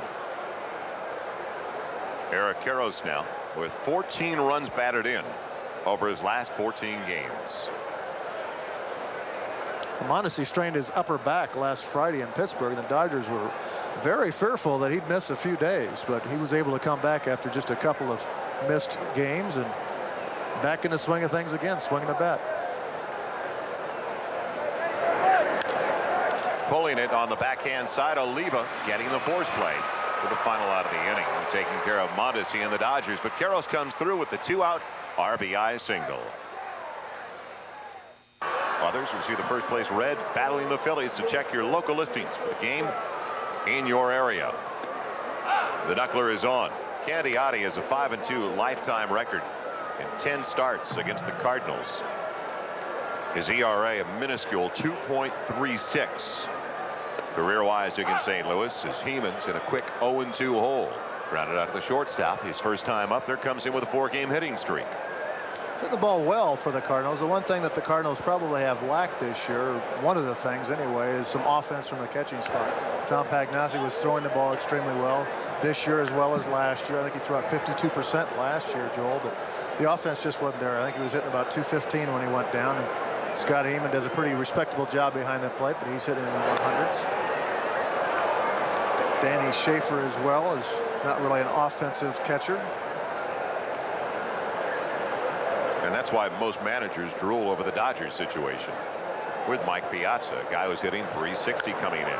Popped up behind the bag. Fonville asking for it. Called off by Kelly. That's the first out in the bottom of the 5th. Well, you had mentioned at the very top, Tommy Lasorda and the tenure, 19 years as the Dodgers skipper, following 20 after Walter Alston's 20 seasons. And now they say that you're looking at the next Dodger manager right there, Bill Russell. Well, he might be. He would be a good one. Billy Russell knows the Dodger organization so very well. 2,181 games, second only to Zach Wheat for the most Dodgers games ever. 17 years plus. Seems like his temperament, you know him, John, and I've been around him in the Dodger clubhouse. His temperament is perfect for a manager. You very rarely see him way high, way low. He's just balanced. That's that Midwestern temperament. Thank He's you. from Kansas. You gotta love it. No arguments from me. He's St. Louis native here. And family from Salina, Kansas, Enid, Oklahoma, over in that part of the state, the western part of Kansas. The knuckler. 2 balls and a strike to Morgan. A bit of respect for Mike Morgan. 2 off-speed pitches tonight. Tom Candiotti for the pitcher. Walked him the first time up. Which is surprising when you consider that Morgan is 1 for 32 coming into the contest on the year.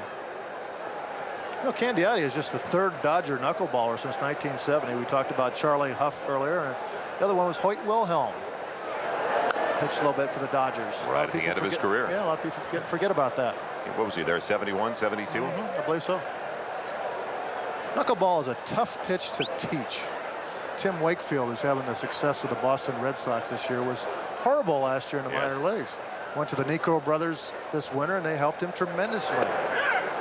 That's it for Morgan with a strikeout for Candiotti. And for Candiotti, that is his 3rd K. What a night to be in St. Louis. It is magnificent. All the way through basically November, because they don't get the weather from the Rockies. It basically heads a little north of St. Louis up to Chicago. So you're all the way into November, December, and you've got magnificent weather in this city. They're turning out in force despite the fact that their team is not a factor in the race. Good crowd of about 25,000 on hand as the floater is in over the inside edge to Gilkey for strike 1. Talk about teaching the knuckleball. Actually, Tom Candiotti's dad taught him the knuckleball in high school. He never used it much after that. Just foul. Started using it full time, I think, in about 1986, and had a lot of success after that. But will they? And here's the question, because you bring up Wakefield, and he's had a superb year. Will they ever give the Cy Young to a knuckler in this day and age? I don't think you should give it to any pitcher. Oh, excuse me, the Cy Young. Cy Young. I thought you were going to say MVP. Misread you. I thought you were going to say MVP. Bouncer. DeShields has to hurry. And Gilkey beats it out. The Cardinals are making the Dodgers ready to leave the diamond. But Brian Gorman over at first gives Gilkey the call. Infield single. Well, Gilkey can run like all those Cardinal outfielders. You've seen a lot of them here through the years that can fly. DeShields makes a pretty good play on the ball. Looked like a tie. Looked like his foot hit the bag right as it was coming into the glove. DeShields doesn't think it was a tie. He thinks he got it. Get back to that thought about the Cy Young. Will they give it to a knuckleball pitcher? I think you got it. I think the stats have to speak for themselves. Now, there's a lot of controversy about should a pitcher get the MVP. Should it be a Cy Young award only for a pitcher? I would have to agree with that. I don't think a pitcher should get the MVP. I think it should go to an everyday player. I think that's why you have the Cy Young.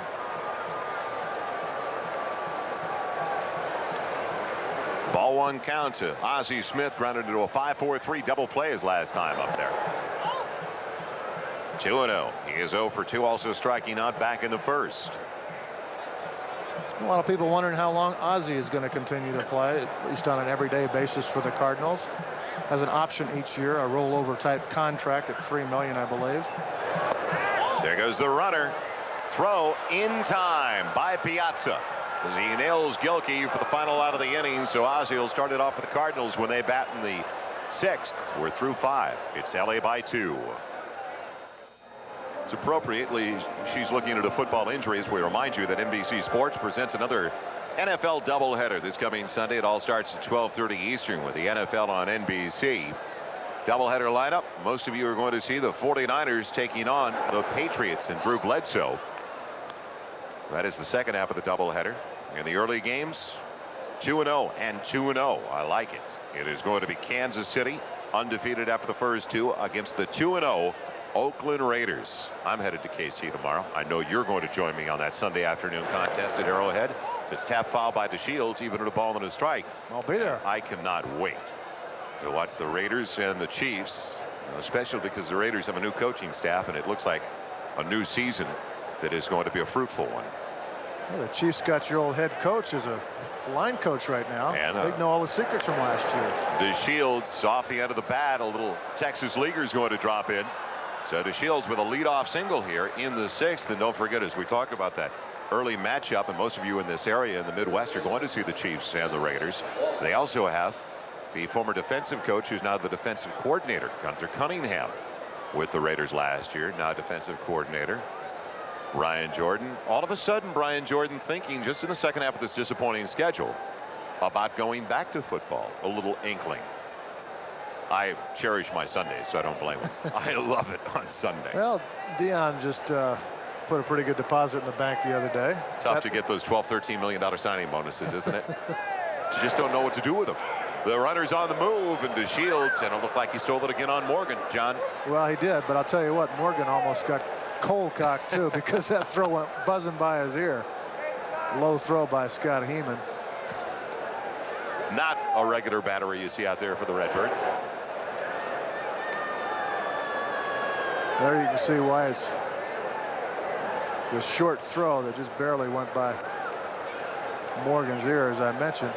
You know, I remember back in the 70s, we had a catcher in Kansas City by the name of Bob Stinson. I remember Bob Stinson. Brewers, too. Yeah, Dennis Leonard threw a pitch with a runner stealing one time, and he hit him right in the posterior as Dennis was looking towards second base to see where the throw was going to go.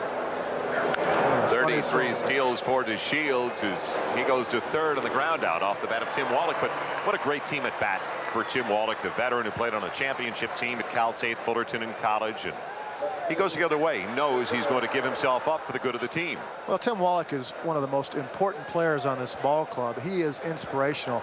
To get him back at this point in time as they're going for that first place berth in the National League West, and if not the wild card berth, really gives the Dodgers a lift. This guy is a team leader, has been for a long time. Of course, Montreal for years. He hasn't been to the playoffs since, I think, 1981 with Montreal postseason play. So he's looking for it again before he shuts it down. He's had a complete career. It'd be nice to see him cap it off that way. Started to talk earlier about the fact that he should have been out 3, 4, 5, 6 months maybe with that ligament problem in his knee. He went under 3 hours of therapy every single day the last 2 or 3 weeks to get back. He's going to pass on the surgery for now, wearing that brace on his knee, just to get back so he can be with him the stretch drive. Is it tight? You know that, don't you? A Cal State Fullerton tight. He still lives that motto. That's an old work ethic too, isn't it, partner? Oh yeah. I mean, you don't see that with a lot of people in this day and age. Well, one of the biggest problems, I think, is, and there probably are some agents listening, but a lot of times agents don't want those numbers to go down if you play while you're not 100%. Roberto Kelly with the 2-1, making 3 balls and a strike. Infield in, looking for the play at the plate. 3-1, Dodgers lead it. We're in the top of the 6th inning. 3 runs on 7 hits for Los Angeles. A run on 4 hits for St. Louis. 2 steals in the game now for Delano DeShields. 33 on the season to top the Dodgers in that department. The grounder. Bell brings it home. The play at the plate, not in time. The ball gets away. Kelly will stay at first, though, as he reaches with an RBI fielder's choice, and it's now 4-1 Dodgers. Well, it's a contact play. You can see DeShields, as soon as contact is made, even with the infield in, Coach Joe Malfitano told him to run on contact, and because of it, with his speed, he's able to beat the throw. Even if Heeman comes up with that pitch or that throw from second base, he's going to make it. That contact play is one of the best plays in baseball. If you execute it well, it puts a lot of pressure on your defense. They have to field the ball cleanly, have to make a good throw to the plate. You have to put the tag on him.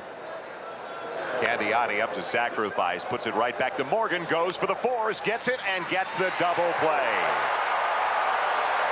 Nice turn, 1-6-3 on the twin killing.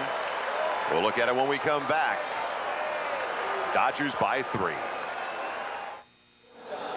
A standing ovation the entire time we were away for Osborne Earl Smith, the 40-year-old just setting the major league record for double plays by a shortstop.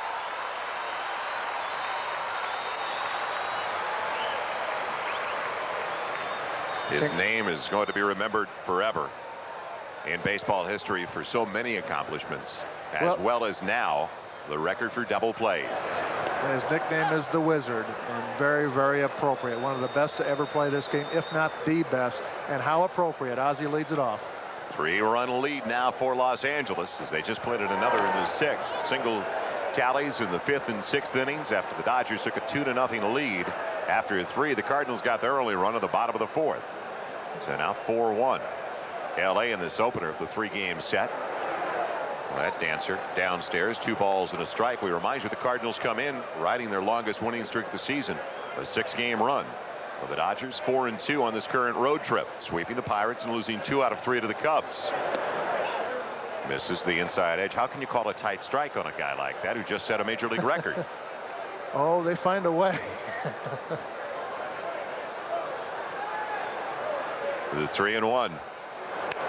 Up the middle off Candiotti's glove to slow it down for DeShields. 1-4-3 on that put out. And the Dodger dugout, by the way, was up as we look back on the developments while we were away between innings. The Dodger dugout up and appreciating Ozzie as well. One of the best ambassadors for the game of baseball, Tommy Lasorda. You talk about Cal Ripken's feet. Well, Tommy Lasorda has been talking baseball for many, many years, and he does bleed Dodger blue. A class manager, a class guy. He is unbelievable. I was in his office like you were earlier and sat and listened. That's all you have to do. Tommy loves to talk baseball. Absolutely lives for it. That and linguine and clams. So there's one away with the bases empty. Ray Langford extended his career best hitting streak. He's matched it now at 15. So he slices that one foul. Even at a ball and a strike. Brian Jordan coming up next. A little difference between the clustered ones in the middle of the batting order where they usually put the power hitters. When you look at the Dodgers, 3, 4, and 5, Ben Piazza, Karros, and Mondesi. For the Cardinals, Langford, Jordan, and Mabry. As soon as I say that, Langford gets all of this one straight away center field, and it's gone.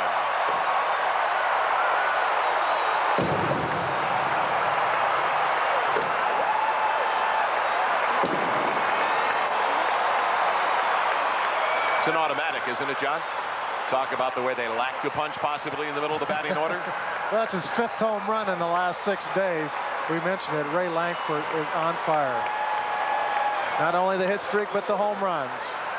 A sweet swing, nice high follow through. Butler has nothing to do but go back and watch it. Langford was doing that in batting practice, so he simulated it earlier. Now executes it during the course of the contest. It's a 2-run lead for Los Angeles as Jordan goes after the high floater for strike 1. 23rd home run of the season for Ray Langford. Has he ever been on a roll?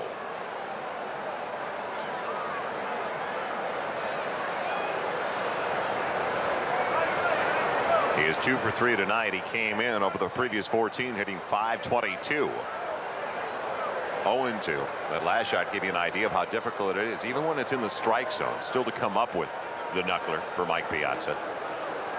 Well, the best catchers in the game predict what a ball is going to do before it happens. Good catchers anticipate every ball is going to be a ball in the dirt so that they can handle it very, very easily.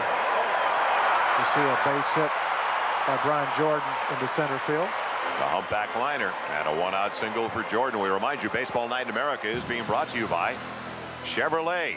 The cars and trucks 36 million people depend upon every day. Genuine Chevrolet. Busch, smooth Busch beer and easy drinking. Busch Light. And McDonald's. Have you had your break today? Well, I understand that home run by Ray Lankford went 432 feet. That is a long tater. This is not a home run hitter's ballpark. They die in the alleys regularly here. Going the other way is Mabry very wisely with a base hit to left field. The ball bobbled out in left. It'll put runners at second and third now. As Roberto Kelly has been taken out, and Roger Cedeno, who just came in, bobbled that one. Well, Cedeno, the youngster, probably hasn't played on a lot of turf. He's not able to handle that one. The thing I like about John Mabry, Joel, is the fact that he's not afraid to use the whole ballpark. A lot of young hitters get full conscious, and he hasn't done that until the last couple of weeks. I'm talking about turning on balls. When he first came up, he started using the whole field. He's feeling more comfortable now. In the last couple of weeks is when he's really started to pull the ball a little bit more and show some power, but yet he still takes the pitch the other way tonight. Now another youngster is going to have the opportunity to tie it up for St. Louis. Jose Oliva looking for his first hit of the night. He did knock in a run on a ground ball out back in the fourth. He's gone to the third baseman in both at bats. And the knuckleball is a rope down the line in left and just foul. Just barely foul.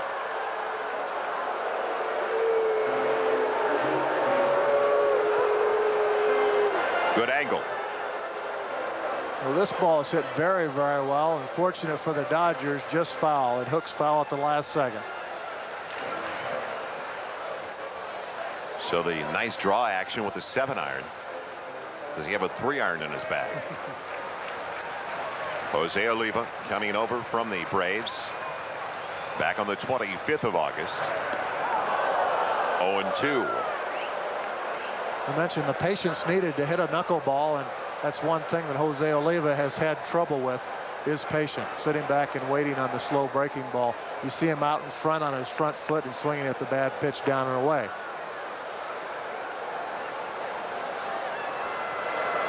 What will Candiotti do on 0-2 against the Rook?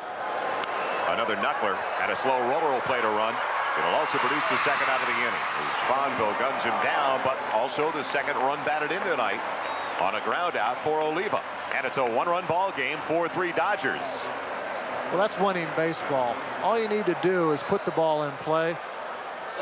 You've got an opportunity to score another run. See, Fonville is back at shortstop with 2 runners on base. Lasorda decides to keep the runners back. A half smile there. Not happy he didn't get a base hit driving the 2, but 2 RBIs on 2 base hits. That's great execution. Excuse me, 2 ground balls is great execution. So now with 2 down, the tying run 90 feet away, and David Bell at the plate. And he sends a fly ball in the direction of Roger Cedeno. Don't forget he just bobbled one. This time he takes care of business. So do the Cardinals, coming back with a couple. They're only down by 1 now. Be back to St. Louis after this from your local station. Clearly Love, starring Joey Lawrence, and also Minor Adjustments. And Mad About You moves to Sunday. That's a 1-hour episode, so that's an NBC premiere week. It starts Sunday night, 6 o'clock Central, right here on NBC. Brett Butler, bunt base hits his last 2 at bats, pulling it foul for strike 1. As well as the Dodgers have manufactured runs tonight. A couple of bunt base hits by Brett Butler, one by Chad Fonville in the second spot in the order. And the Thunder they have coming up behind them, Piazza, Karros, and Mondesi. It's really surprising that this Dodger ball club can be 10th in the league in runs scored with this kind of an offense and the way they can manufacture runs at the top of the order. Their defensive liabilities have definitely caught up with them.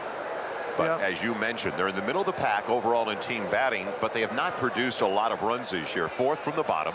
And it goes back to what have they done in clutch pressure situations, especially innings 7, 8, and 9. And watching them regularly and living in Southern California, and Tommy knows it better than anybody else, they don't have a lot of timely hitting. Well, they scored 562 runs coming into the game tonight, and opponents have scored 552. With that pitching staff as good as it is, they're only up 10. You know, I look at that stat a lot, opponents' runs and how many runs you score. I think that's an important stat. It really tells you where you normally are in the standings.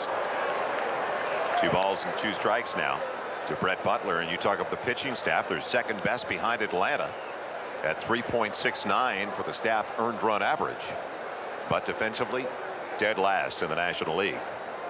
Well, tough team to figure out. That error by Roger Cedeno, young Roger Cedeno in left field, was 121st in 130 ball games for the Dodgers this year. That's a lot of errors. Nice pitch by Morgan, John. Really busted it inside on Butler, and he was handcuffed. Well, that's the way to pitch Brett Butler. Keep him from bunting number 1 somehow and bust him inside. He's not going to turn on too many balls in there, especially belt high. A ball down and in, you'll see Brett Butler pull once in a while, but he's usually a guy that uses from left center field over. It is so rare when you see him caught looking. Such a good contact man. So there's 1 away, and it brings up Chad Fonville, trying to bounce it over the drawn-in third baseman. Goes foul for strike 1. Fonville with the sacrifices last time up there, a bunt single to the third, and came around to score when the Dodgers started to create and manufacture with 2 away in that third inning. We talked about that with the back-to-back bunts by Butler and Fonville, promptly followed by RBI singles by Piazza and Queiroz. That brought home the first 2. The Dodgers have scored a single run in each of the last 2 innings for that 4-3 lead. And now Morgan ahead once again, 0-2. You know, Cards defense hasn't been great this year either, Joel. They've committed 106 errors coming into tonight's ball game. That's not too good for 128 games and on turf. Mabry, Fonville nowhere to go.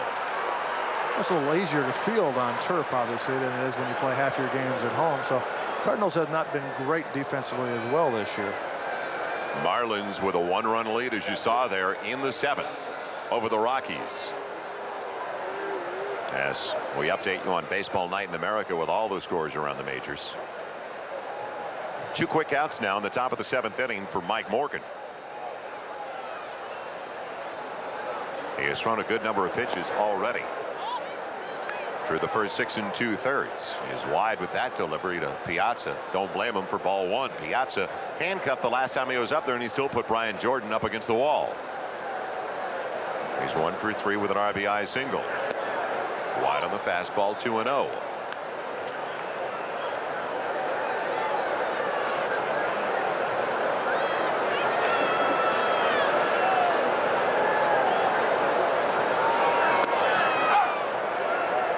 Two balls and a strike.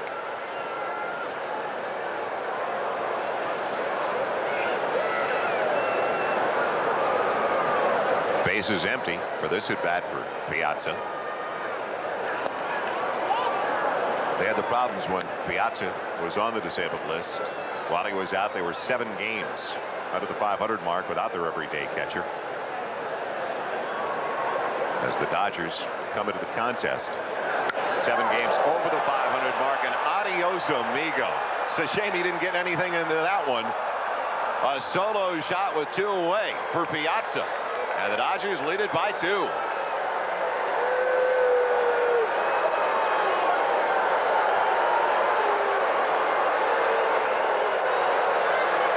So Mike Piazza heard what we were talking about earlier with Tony Gwynn, and he's just going to make his statement tonight for his run at the National League batting title with an exclamation point here. Well, he also heard us talking about how strong he is, and he deposits this one well into the left center field bleachers.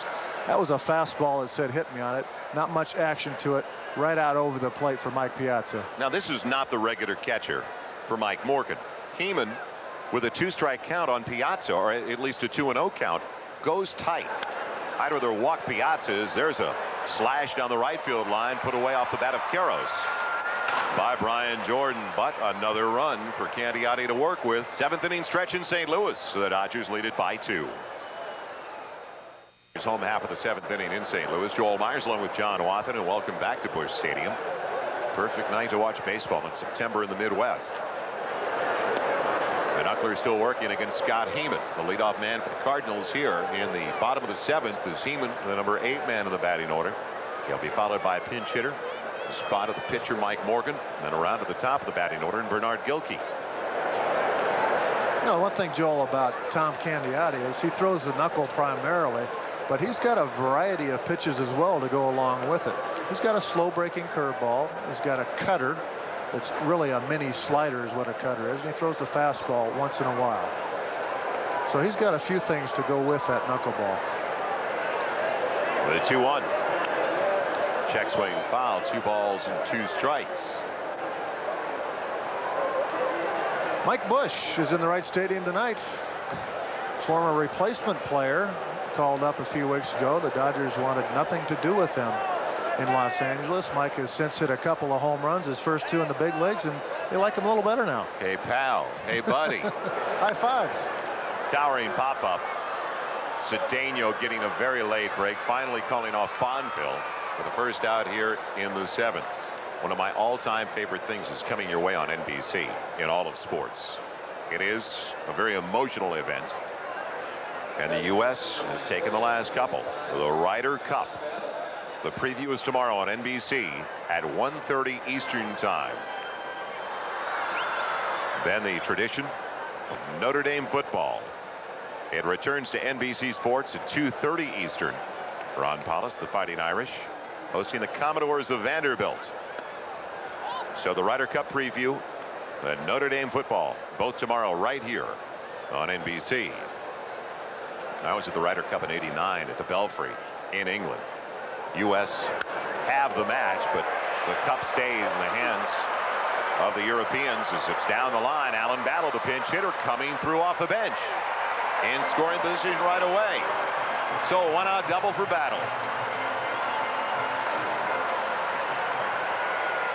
26-year-old outfielder Alan Battle pinch hitting for Mike Morgan. Hits the ball in a good spot. He's able to get into scoring position to lead off the bottom of the, or excuse me, the second hitter in the 7th. So now the tying run at the plate, and that's why it was so important with that insurance run that the Dodgers picked up with Mike Piazza, because every time a man gets on board, especially over the last 3, and you're playing on the road, you're only up by 1, all of a sudden for the home team, it's the go-ahead run. Gilkey going the other way, but out of play for strike 1. Gilkey with an infield single, a bouncer up the middle his last time up there. He has a couple of hits. Started the Cardinals first with a double, but was stranded. So 2 for 3 night for Bernard Gilkey, St. Louis product. I wonder how many of these outfielders general manager Walt Jocketty is going to be able to keep next year with the financial restraints on the Cardinals and a lot of teams and the way baseball is. It probably depends a lot on whether there's agreement or not. Find out what kind of money they'll be talking about, what they have to work with. That's the problem that a lot of ownerships have right now. They don't know what they're going to have to work with. Baseball TV contract has nothing to do with it either. Right. They're all waiting to find out how much money is going to be there in the next package. Who's going to be a free agent, whether the players are going to be given their time back, time missed because of the strike, whether that's going to be considered toward their pension, toward service time, whether they've got enough to be free agents or not, or arbitration bound. Pulled foul. It stays at a ball and 2 strikes. Well, the NBA saw the mistakes of other leagues, other sports, and got their act together. There's Walt Jocketty. He's with the Colorado Rockies for a couple of years after the Oakland Athletics. The 1-2. Piazza took that one off the mask. Ozzie Smith coming up next. Cardinals down by 2, and Alan Battle down at second base with 1 away. We're in the bottom of the 7th inning, opener of the 3-game set between St. Louis and Los Angeles, and obviously a critical 3-game set for the Dodgers. So we saw in the 7th inning the Rockies down by a run at home to the Florida Marlins. The 1-2. The comebacker. Candiotti had nobody at the bag, or he would be throwing behind Alan Battle, and that is out number 2 as he takes care of Gilkey. As I mentioned, the Ryder Cup preview tomorrow, and then don't forget on NBC Sports, an hour after that Ryder Cup preview, Notre Dame taking on Vanderbilt, minus Lou Holtz, who's going to miss with that surgery the next 3 to 4 weeks on the sideline for the Fighting Irish. And the Commodores of Vanderbilt almost pulling off a huge upset of the Crimson Tide of Alabama earlier this college football season. So a good matchup. Notre Dame and Vandy.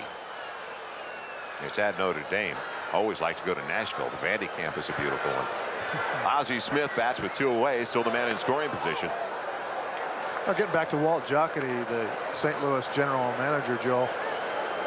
He's probably one of the most respected baseball guys there is, and when he got the job over here in St. Louis, everyone felt very, very good about the St. Louis Cardinals and what he could do over here. But it's going to take a little bit of time. I mean, I think he's moving in the right direction. I think he's going to be good for this team and for this town, but it's going to take a little bit of time. And the way baseball is right now, we talked about no labor agreement. They just don't know what really they have to work with right now.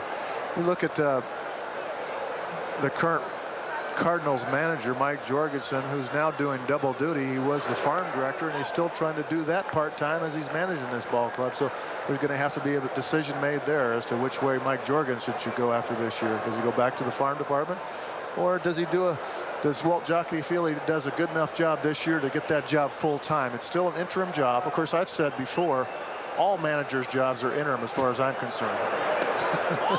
You're hired to be fired. And that's the voice of somebody that's been there, done that. Yeah. John Wathen in the Royals dugout.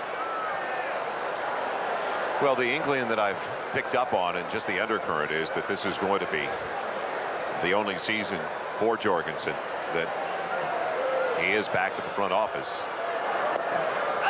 Inside corner, 3-2. So then the search begins, and then the talk of La Russa, of Leland. Although Jimmy Leland said he's going to honor his contract, and he still has a year left with the Pirates.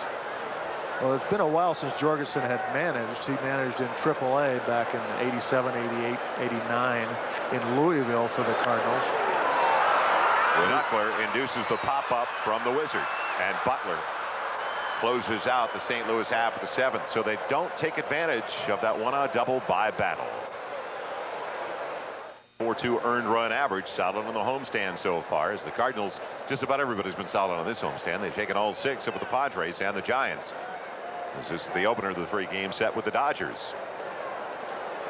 Well, as you look at Rich DeLucia's numbers, they're very, very good. The biggest problem for the Cardinals thus far is the fact that Rich DeLucia is a middle reliever, and he leads the club with 8 wins and 71 strikeouts. Those 2 numbers lead the clubs. Not very often a middle reliever can lead in strikeouts and wins. That's not a good sign.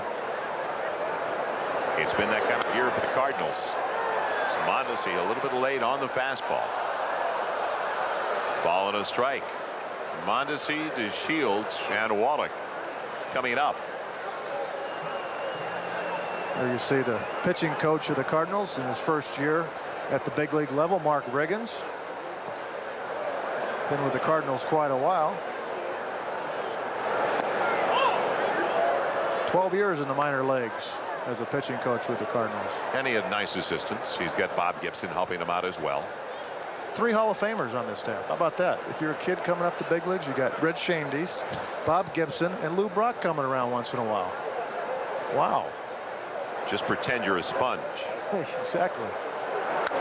Mondesi sends it deep to left center field. Langford goes back, and it's gone. So that's the way DeLucia is greeted here by the leadoff man in the 8th. And the lead is extended to 3 for Los Angeles, 6-3.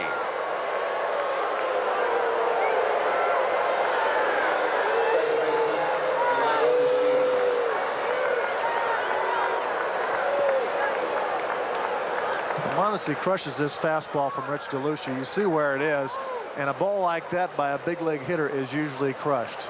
Ball right over the middle of the plate, belt high. Perfect spot for Mondesi to deposit it. Pays to bring your glove to keep your eyes on it. Got turned away, lost it as DeShields takes strike 1. So now for the middle of the batting order for the Dodgers, we've seen a home run from Piazza, 2 RBI singles by Karros. Now a home run from Mondesi, his 25th of the season. So the middle of the batting order, Piazza's got 29. Caros has 28. Piazza, or make it Mondesi rather, with 25 as well. You couldn't orchestrate it any better. The table setters have to be aboard, though, and that's why the Dodgers, we talked about the timely hitting, they come through with the long ball. The 2-out base hit, that has been far more difficult for Los Angeles this season. The 2-1 now to their second baseman, DeShields, off of Heeman's mask. Belted up here, 2-2. Well, DeLucia was a Rule 5 draft. The Cardinals received him in 1994. Started his career with Seattle. Was a starter and a reliever over there. Went to Cincinnati. Orioles briefly in their organization. University of Tennessee. DeShields works it to a full count. Mostly a fastball and a slider from Rich DeLucia. He's had pretty good velocity this year.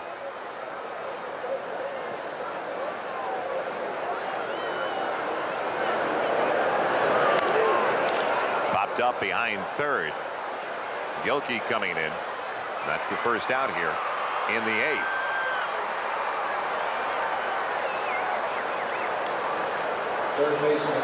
Well, the Rockies in the top of the 7th were down by a run. Now in the bottom of the 7th, the Rockies starting the night with a 1-game lead over the Dodgers in the West, up by a run.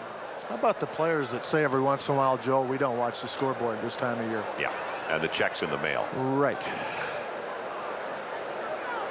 It's automatic.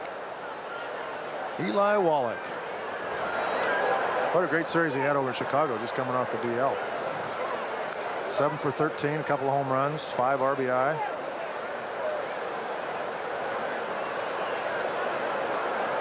He has persevered through those years with the Expos. Back home now, where he grew up in Southern California. Fastball from DeLucia right by him, 0-2.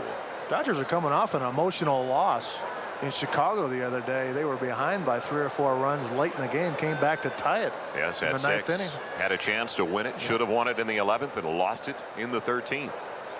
Tommy was lamenting that one in the clubhouse. And Wallach with a fastball right by him, the first strikeout victim of Rich DeLucia.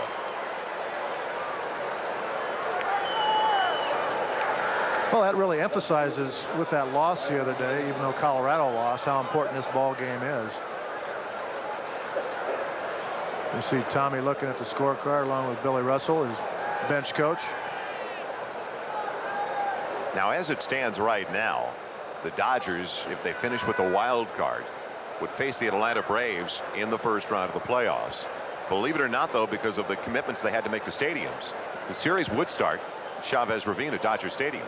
The first 2 would be played there, and then they would shift to Atlanta if they needed all 3 of the remaining games. Boy, with this wild card scenario, it's really tough to make plans ahead, huh? Gotta love the system. The system, John, as you know, is the solution. Well, I like this wild card system. I really do. I think it creates a lot of fan interest.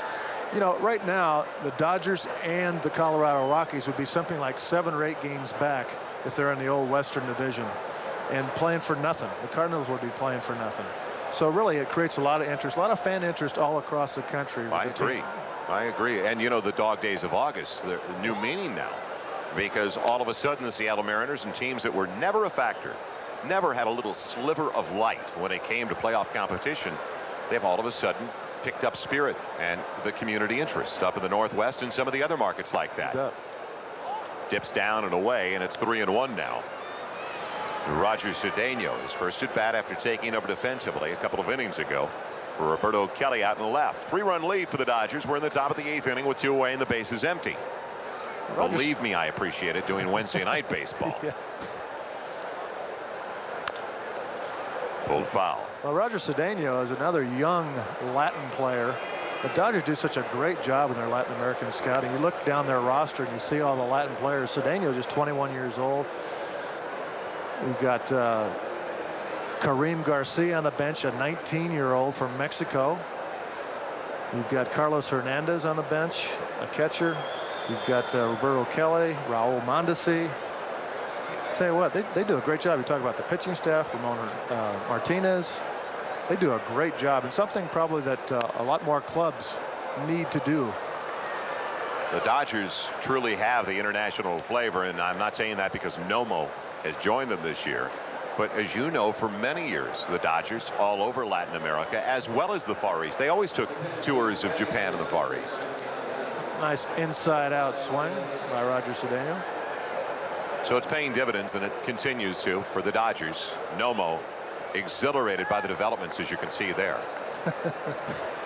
I love it when Dave Wallace goes out to the mound, though, and Nomo, or even Piazza, puts his glove up to his mouth like somebody's actually going to read his lips in conversation. I've seen that. That's an all-timer. Good point. So now Dave Hansen is going to pinch hit for the Dodgers. Tom Candiotti as Ricketts is out to talk to DeLucia.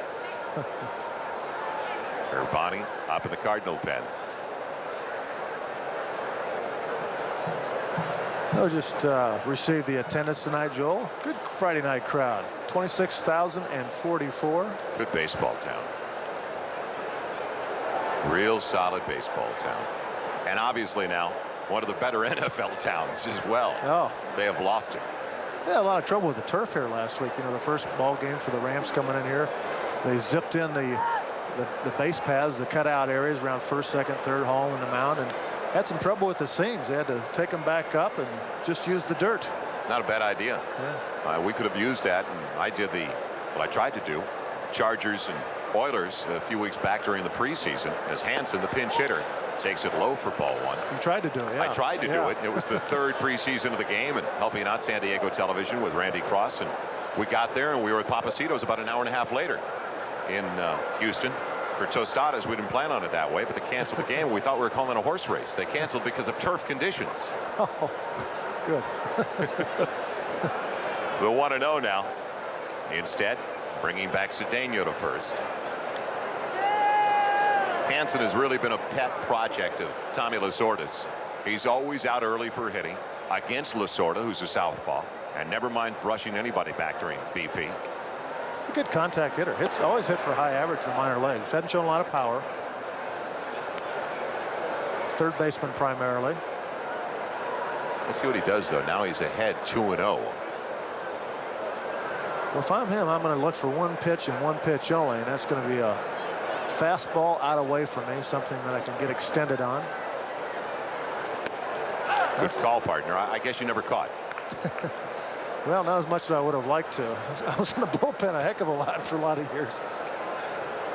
2 balls and a strike. Lucky to be in the right place at the right time. A lot of success, actually, the 10 years that I happened to be in Kansas City. Oh! 3-1 count on the heater. High and wide. Was a nice run. Surrounded by some great people. George Brett, Frank White, quality individuals. Besides being good ball players. Well, we were in postseason play 7 out of the 10 years. 76 through 85. A lot of fun, a lot of memories. Fastball catches the edge. So a full count now and an extra base hit. And the Dodgers have another run with good speed over at first and the head start for Roger Cedeno. He'll be on the move with 2 away. Dodgers by 3. Out hitting the Cardinals 10-8. Hansen's average at 265 coming into this at bat with 1 home run so far this season. There goes the runner. And there goes Hansen and the Dodgers to close out their half of the 8th inning on the strikeout for DeLucia. So a 3-run deficit for the Cardinals. They'll have Ray Langford leading things. Time now for our MCI proof positive replay, and we've got to look back on a historic occasion for all of us at the ballpark tonight. Ozzie Smith turning 2 and setting a major league record for double plays by a shortstop, breaking the old mark held by Louis Aparicio. Congratulations, Oz. I mean, you think about that record and all the great shortstops that have played. It's not only a record that'll stand probably for, well, I'd say a long time because of the longevity of Ozzie, but it's really an impressive record because of Ozzie. I mean, he's just such a great guy and a great fielding shortstop. He's been so good in the community here, and I'm just happy to death for him. I mean, he's had a great career here. Still can't figure out the deal, though, that brought him here. Gary Templeton, 19 right before the 82 campaign. Templeton to San Diego. Templeton, a good hitter from both sides of the plate, but you knew Ozzie Smith. You could tell very early in his career he was going to be the type of guy that was going to be around a long time for somebody up the middle. John Cummings is the new lefty, by the way, for the Los Angeles Dodgers, taking over for Candiotti. Will work the first 8. And the fastball right by Langford. Lefty against lefty matchup. A ball and 2 strikes. Well, Cummings throws a fairly straight fastball. He cuts it sometimes to try to get it in on the right-handers. They're a real slow curveball. Slider, and used to throw a changeup when he started. He was originally with the Seattle Mariners.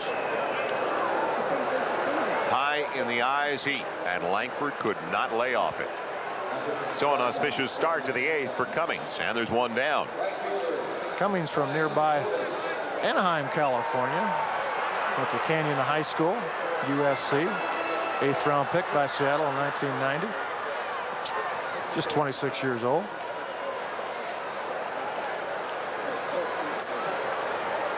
Brian Jordan.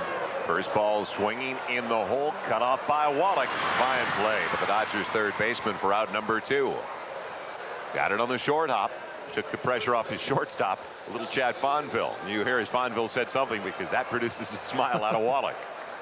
Well, one of the steadiest third basemen to ever play the game, especially arm-wise. I was always impressed by Timmy Wallach, playing against him, managing against him in spring training, talking to other players about how well he throws the ball to first base and how accurate he is. Makes a nice play on the short hop. Guy that I really like, John Mabry. Has a couple of hits tonight. Lined out. Should be 3 for 3.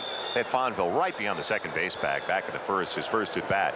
He hit a screamer, but right at Fonville as Mabry slices it foul out of play. Ball and a strike with 2 away. Watch the grip that Mabry has when he gets in the batter's box with that bottom hand. And notice the finger, how it's off the bat. That's a little bit unusual, that index finger off the bat. Most guys, when they grip the bat, have all those fingers on the bottom hand on the bat. Sometimes at the knob at the bottom of the bat, you'll see the little pinky finger off the knob, some power hitters, but that's kind of an unusual grip right there. And I like the fact that he's not wearing batting gloves too. That's a throwback right there. Everybody wears batting gloves today. Well, a couple of theories possibly as we look at that hand action from Mabry. Now you talk about a link and a golf grip, and it's not like he's got a link there, but overlap. Yes, a little bit of an overlap, and maybe is he possibly trying to soften that bottom hand a little bit? Could be, could be. You want your hands to be very, very soft until contact. Contact is going to take care of holding the bat tighter by itself. You want to grip it very, very loose as you swing the bat, just like in golf. As you come through the hitting zone, just before you make contact, you'll automatically tighten up with the grip. Mickey Tettleton, the other extreme. If anybody wants to see soft hands, especially his top hand, he is that extreme with the soft hand look. And in his eyes, he rips it to right on the breaking ball. So on a 2-2 pitch, and Mondesi, as Mabry had to hustle, Mondesi and Mabry smiling, looking at Mondesi like, you weren't going to try to do that to me. You weren't going to try to throw me out at first. Well, that's something to think of if you're a hitter with Mondesi's arm, that's for sure. He's got a rocket. And if he hasn't done it yet, he'll probably do it sometime in his career. Mabry started to lope towards first and then saw what was developing.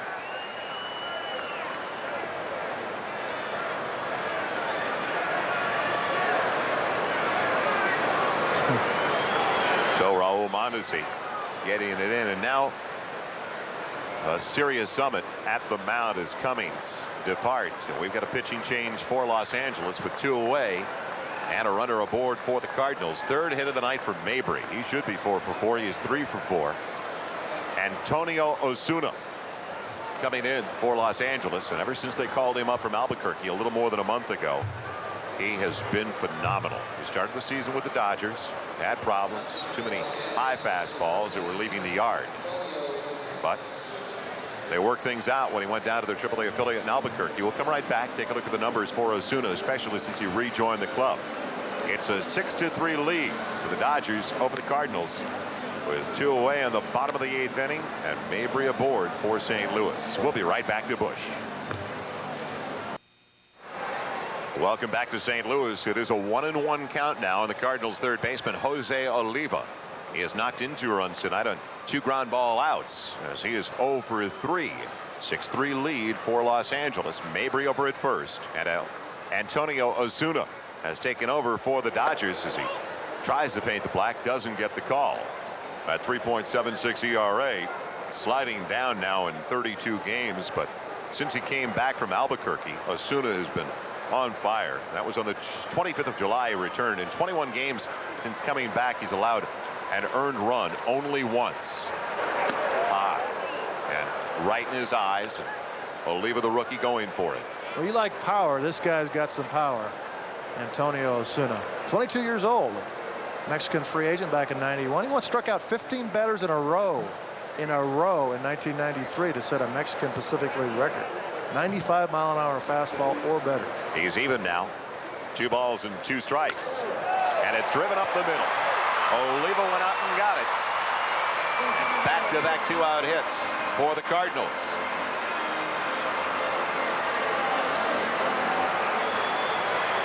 Oliva goes out and gets it. Great piece of hitting. That's a pretty good pitch by Osuna. Down and away. That's the book on most people. Pitching high and tight, low and away. He just got the high fastball by him.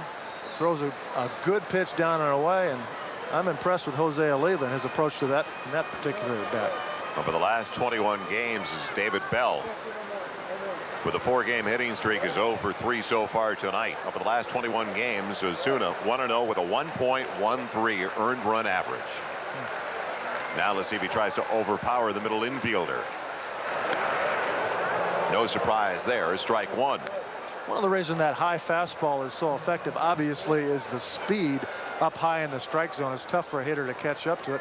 Some people might wonder, well, why do you swing at it? Well, because it's the closest pitch to your eyes, and that tells you it's going to be a good pitch, and it's tough to lay off.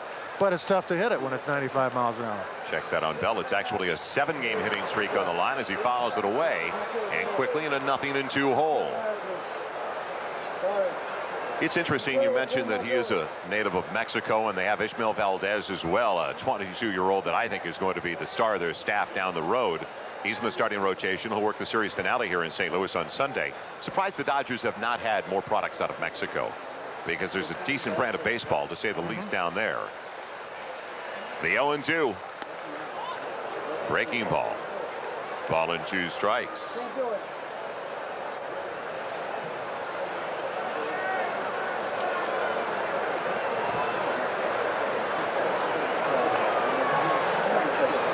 A long one, we're even. And David Bell is at the plate. He's got 2 home runs so far this season. And he rips this one down the line in left. Extra bases on their way for Bell. That'll plate Mabry. Here comes Oliva. He gets the green light. And they hit the cutoff man. Will stay right there. 2 come home for the Cardinals on the 2-out double by Bell. And it's a 1-run ball game.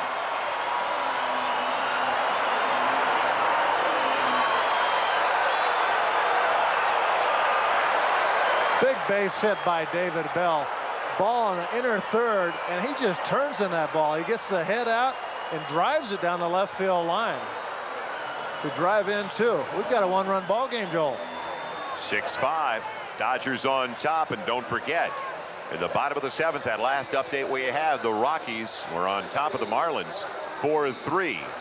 And we're going to have a pinch hitter now, Mark Sweeney, a 25-year-old. He is 4 for 9 as a pinch hitter for the Cardinals. Came over in a trade with the California Angels, sending right-handed pitcher John Habe into California. And his contract early August, purchased from Louisville. He had .368 in 22 games for the Redbirds, their AAA affiliate. Dave Wallace out to make sure the pen gets up and gets some time. Well, one of the things about September baseball, Joel, is the fact that clubs can expand to 40 if they want to from the normal 25. As you look at scores around baseball this evening, and there's a lot of games going on between managers in those 2 dugouts. First of all, you've got a lot of guys in each bullpen normally, although the Cardinals have not called up very many because they're still in the playoffs down in Louisville. But the Dodgers have a tremendous amount of ball players on their ball club right now. They've got down in the bullpen, they've got 9 guys in the bullpen that Tommy Lasorda can use. They've got 14. No, that's not right. 1, 2, 3, 4, 5, 6, 7, 8, 9, 10. 13 guys on the bench that he can use as well. Fastball catches the outside edge, tailing away from Sweeney for strike 1. Well, while we were going over the possibilities and all the call-ups as well, John, Got an update on the Rockies game in the 8th now. They're up by 3. 6-3 Colorado over Florida. Let's not forget the Astros started the night 2.5 behind the Dodgers for the wild card spot. And at the top of the 7th inning now, the Expos tied up with the Astros, tied at 3 at Olympic Stadium in Montreal. So the Dodgers leading 6-3. All of a sudden get a little nudge from the Cardinals. A wake-up call, and the tying run, Bell in scoring position. Will Sweeney come through with 2 down? Well wide. It's even at a ball and a strike. Don't forget this all started with 2 away for St. Louis. Strikeout of Langford. Jordan grounded out. Mabry with the 2-out single to right. And a lot of young guys too. Mabry, Oliva, Bell, now Mark Sweeney. Jorgensen going with the young guys, and they're coming through this evening. Sweeney, 267 average, 16 hits so far since being called up with a couple of home runs. 2 balls and a strike. Now each one of these pitches that they get to see from Osuna, as you know, as a former catcher, they're going to be able to time them a little bit better, regardless of how hard you throw the ball. Well, still the most important thing in pitching and in real estate is location. You've got to put the ball where you want to. If you make mistakes and you're not around the strike zone where you want to be, big league hitters are going to hit it. The 2-1 took something off it. 3 balls and a strike. Scott Cooper in the on-deck circle. If the inning is extended.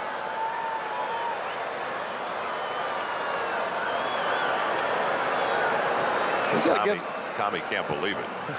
You got to give these Cardinals a lot of credit. I tell you what, they're battling back tonight. They've won 6 in a row. That is driven up the middle of the line. Butler won't get to it. We've got a brand new ball game. An RBI single by Sweeney, and it's tied at 6.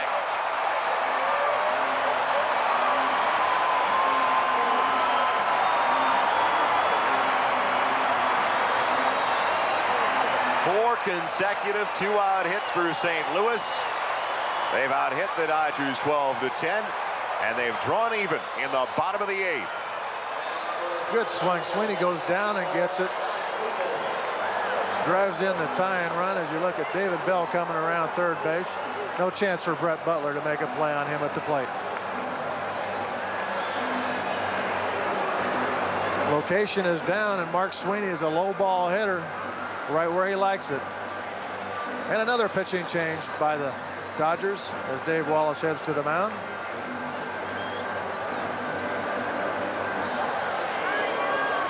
Looks like left-hander Mark Guthrie acquired from the Minnesota Twins along with Kevin Tapani earlier in the season.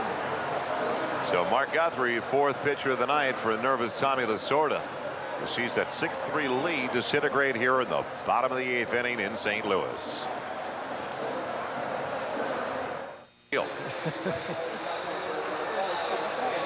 They've certainly come through tonight. Jose Oliva, David Bell, and Sweeney. All acquisitions by Walt Joggedy. So now the lefty takes over Mark Guthrie, the former Minnesota Twin. And in the pitcher's spot in the batting order, originally they had Cooper out. And now that the Dodgers go to the southpaw, it is going to be Schaefer instead. Danny Schaefer, 34-year-old. 5 home runs this season, a career best. Not too far from his career high and runs batted in as well. He bats with 2 away in the bottom of the 8th. It gets away, and all of a sudden the go-ahead run in scoring position as Sweeney hustles down to second. The wheels are really coming off here now for Tommy Lasorda.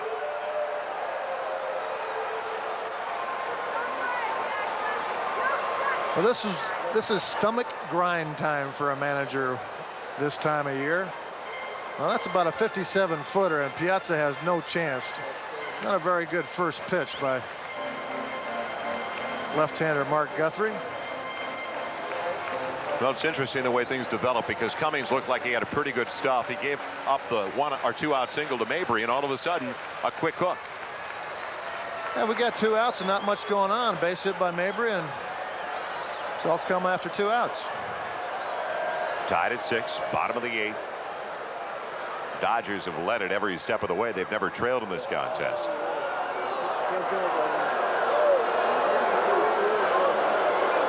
Henke has been up in the Cardinal pen. Boy, has he been great this year. The Terminator. 33 saves, only blown one save opportunity this year. The 1-0. Piazza going down, and Piazza going down with a brand new glove. You might have noticed Piazza, since Candiotti left the game, getting away from the oversized mitt, back to a normal sized one. He may want to go back to the oversized one from what we've seen.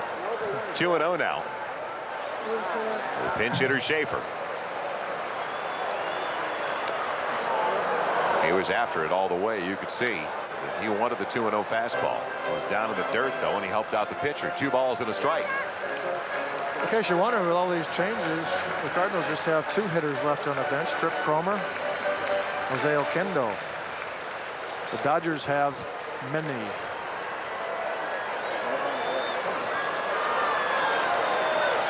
Cardinals tried to take the lead for the first time this evening. 3-1. Gilkey coming up next. He's the leadoff man, top of the batting order. I have seen more managers in Anaheim Wednesday night. More managers just so frustrated by their own bullpens. Coming in and nibbling. Not having confidence in their own stuff. The 3-1. As I said. So runners at first and second as Guthrie walks the first man he sees. And all of a sudden now, the right-handed hitter that the Cardinals would love to have up there, Bernard Gilkey, coming to the plate. But first, another trip from Dave Wallace, the pitching coach.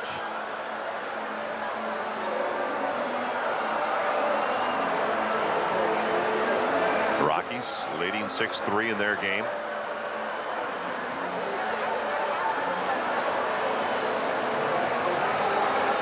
So Guthrie works to 1, and now a young man that was in the starting rotation for most of the first half of the season for the Dodgers, Pedro Estacio, who's got a lively fastball, is going to be the 4th pitcher in this inning alone for Los Angeles. They're in the top of the 9th at Colorado. Rockies by 3 over the Marlins. Big night for the Cat, Andres Galarraga, knocking in 3 of the 6. Mets have put together a solid final 8 weeks. Some pretty good young players Yes. over there. Talking about young players. Astros 2.5 behind the Dodgers, don't forget, in the wild card race.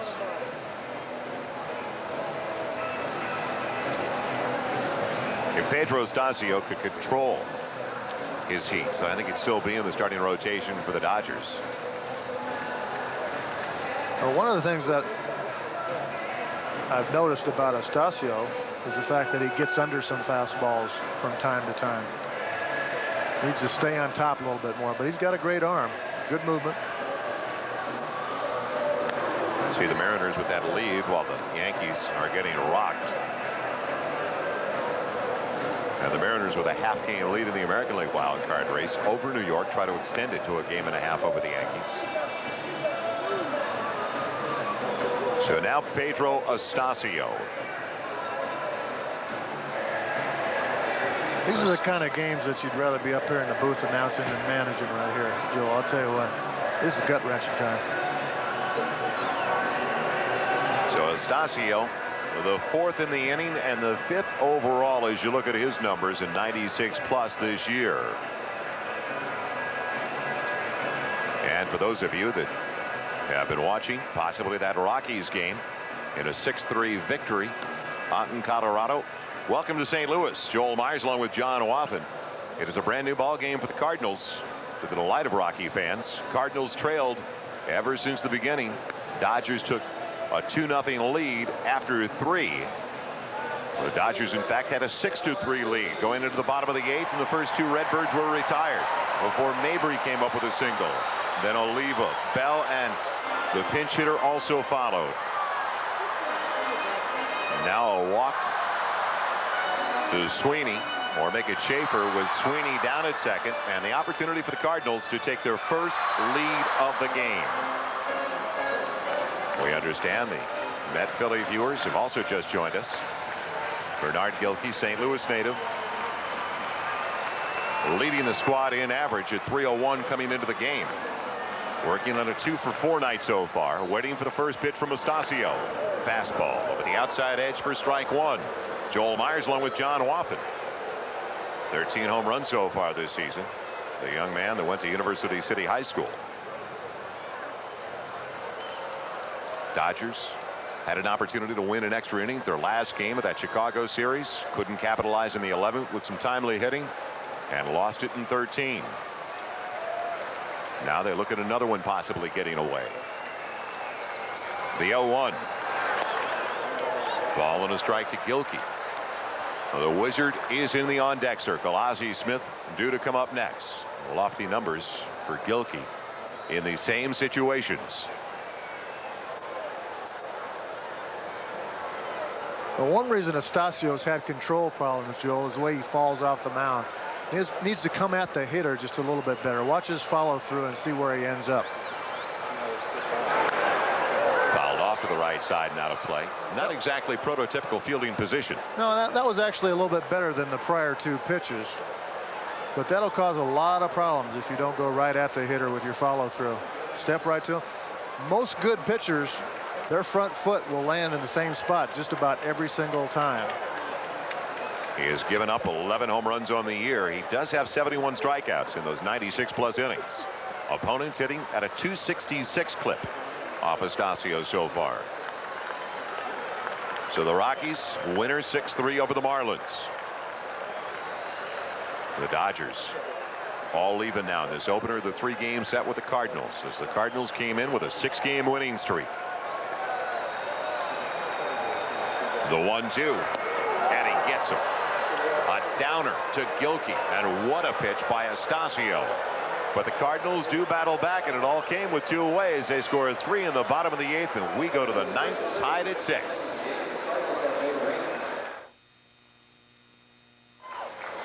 The Redbirds have battled back. In fact, they had a chance to take their first lead of the contest with 2 away. Astacio on the hill, Gilkey at the plate. How did Tommy Lasorda feel about that strikeout?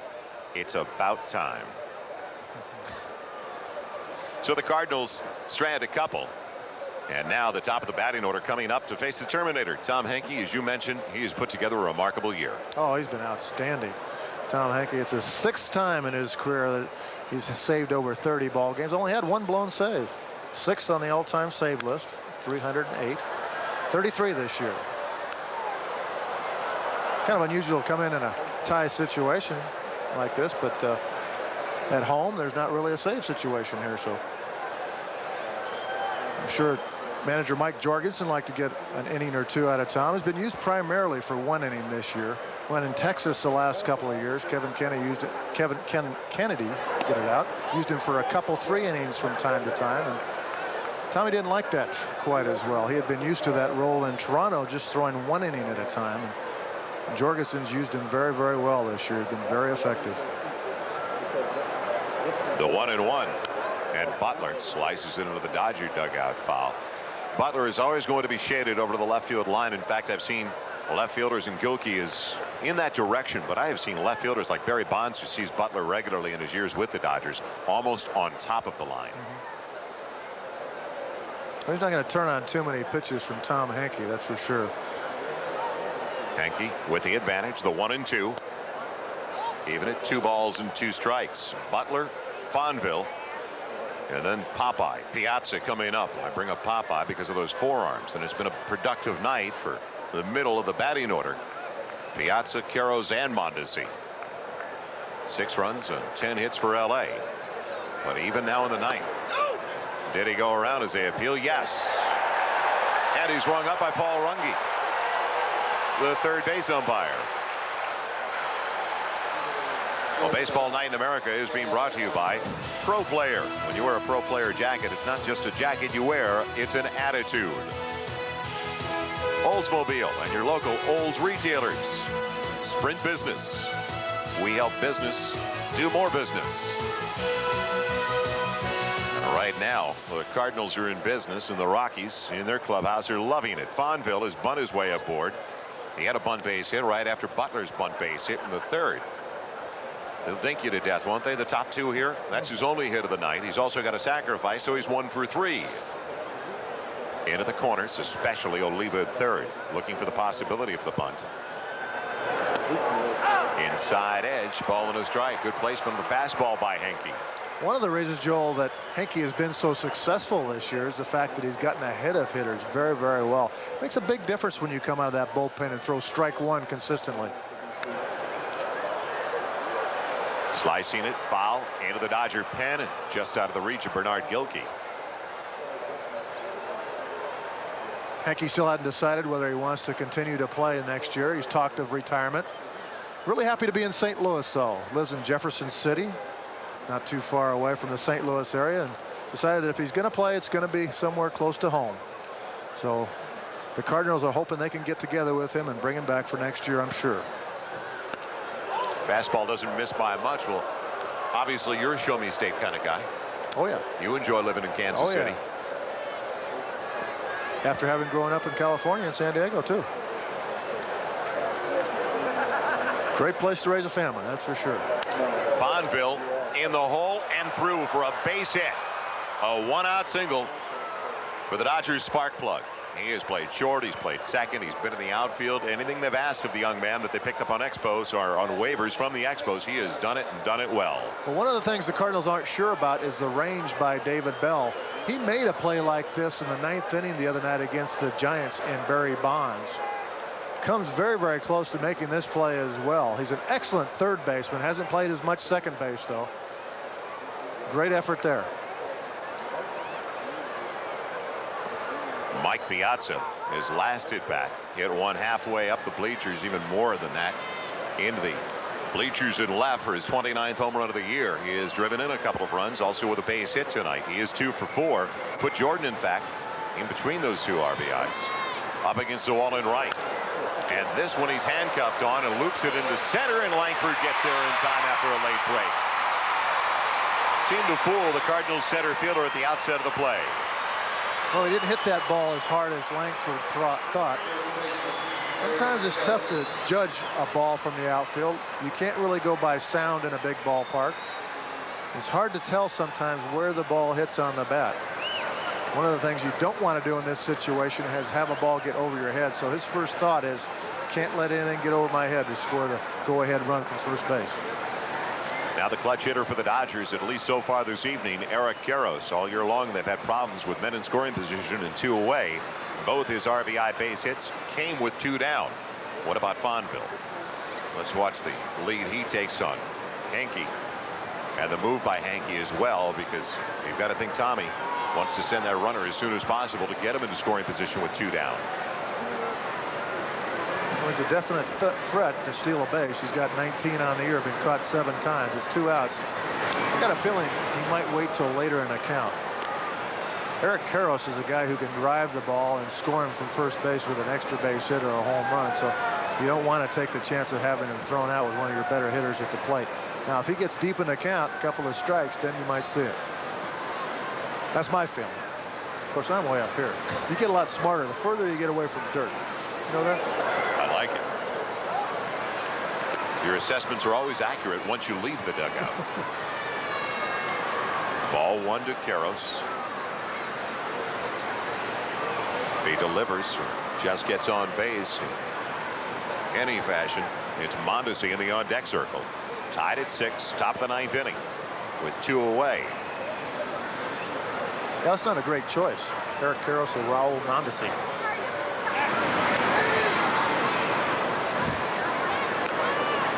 It's like, how many bullets do you have in the chamber?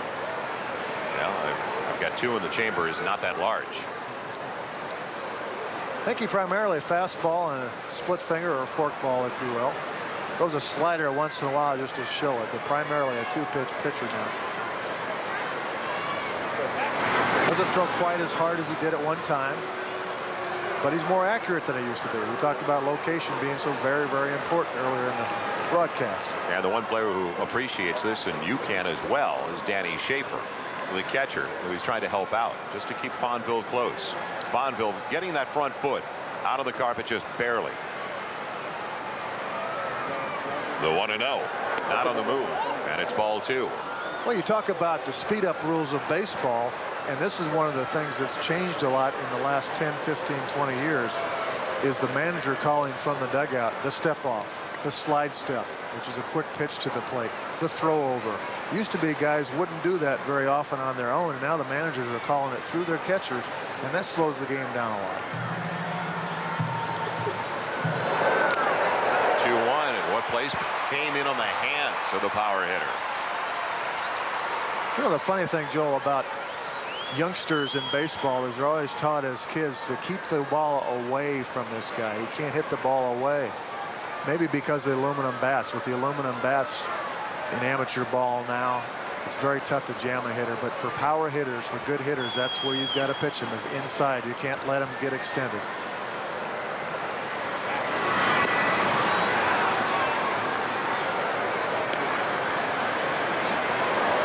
Two and one count to Carroll's, 2 away, top of the 9th inning.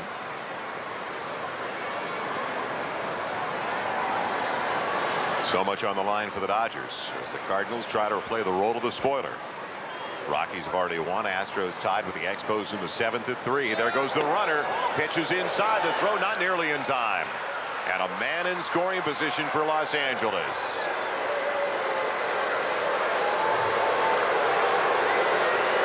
Welcome to those of you just joining us. Joel Meyers along with John Wathan. The stolen base despite the efforts of Tom Henke trying to keep Fonville close, but little 5'8" Chad Fonville got a great jump and beat it easily. Well, this is a great count to run on, 2-1 with 2 outs. If it's a pitch that Karros can handle, he can drive the ball. With Fonville running from first base, perhaps he can score on even a long single.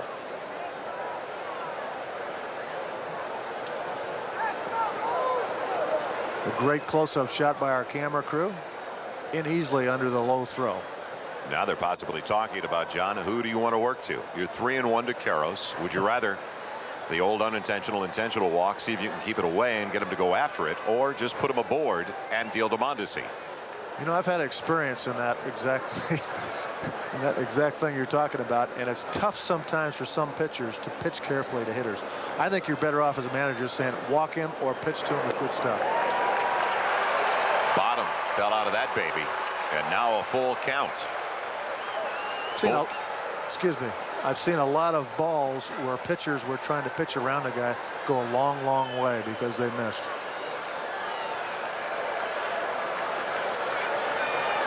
Tied at 6, top of the 9th inning. Go ahead run in scoring position, Chad Fonville. There goes Fonville, and there's the looper into left center. The Dodgers take the lead on the 3rd RBI single of the evening by Eric Karros, and all 3 coming with 2 away. Talk about your clutch performance. Well, you mentioned it, Joel. The Dodgers have lacked that this year, getting 2 out base hits, scoring runners. They've left a lot of guys on base this year, and this is a big base hit off a guy who's done a tremendous job for the Cardinals this year. Tom Henke, 33 saves, only blown 1 all season long. This is not a blown save in this situation. Now the stolen base becomes an even bigger play as he's able to score. Chad Fonville from second base. It's really not a bad pitch here. The fork ball down, he goes down with it for the base hit to center field. And look who's off of first. Karros, the throw in time. And I agree with Karros. He's frustrated. And it looks like he was on the outside of the bag. Throw to the inside. He didn't get the call, but the Dodgers take the lead thanks to Karros. More after this from your local station. Los Angeles. 94, he also had some elbow and rib cage injuries. National League Rookie of the Year way back in 1986. So now Ozzie Smith will start it off for St. Louis in the bottom of the 9th to be followed by Ray Langford and Brian Jordan. Fastball upstairs, ball 1. Ozzie coming back off that shoulder surgery where he missed 77 games, looking for his first hit of the night. For those of you joining us late, set a new major league record for double plays by a shortstop, churning 1 this evening, breaking the old mark held by Louis Aparicio. It's in at the knees, a ball and a strike. Now Todd Worrell has recently had his problems. In fact, blew 3 consecutive saves at the end of the month of August. He's blown 4 overall, so 27 saves and 31 tries this year.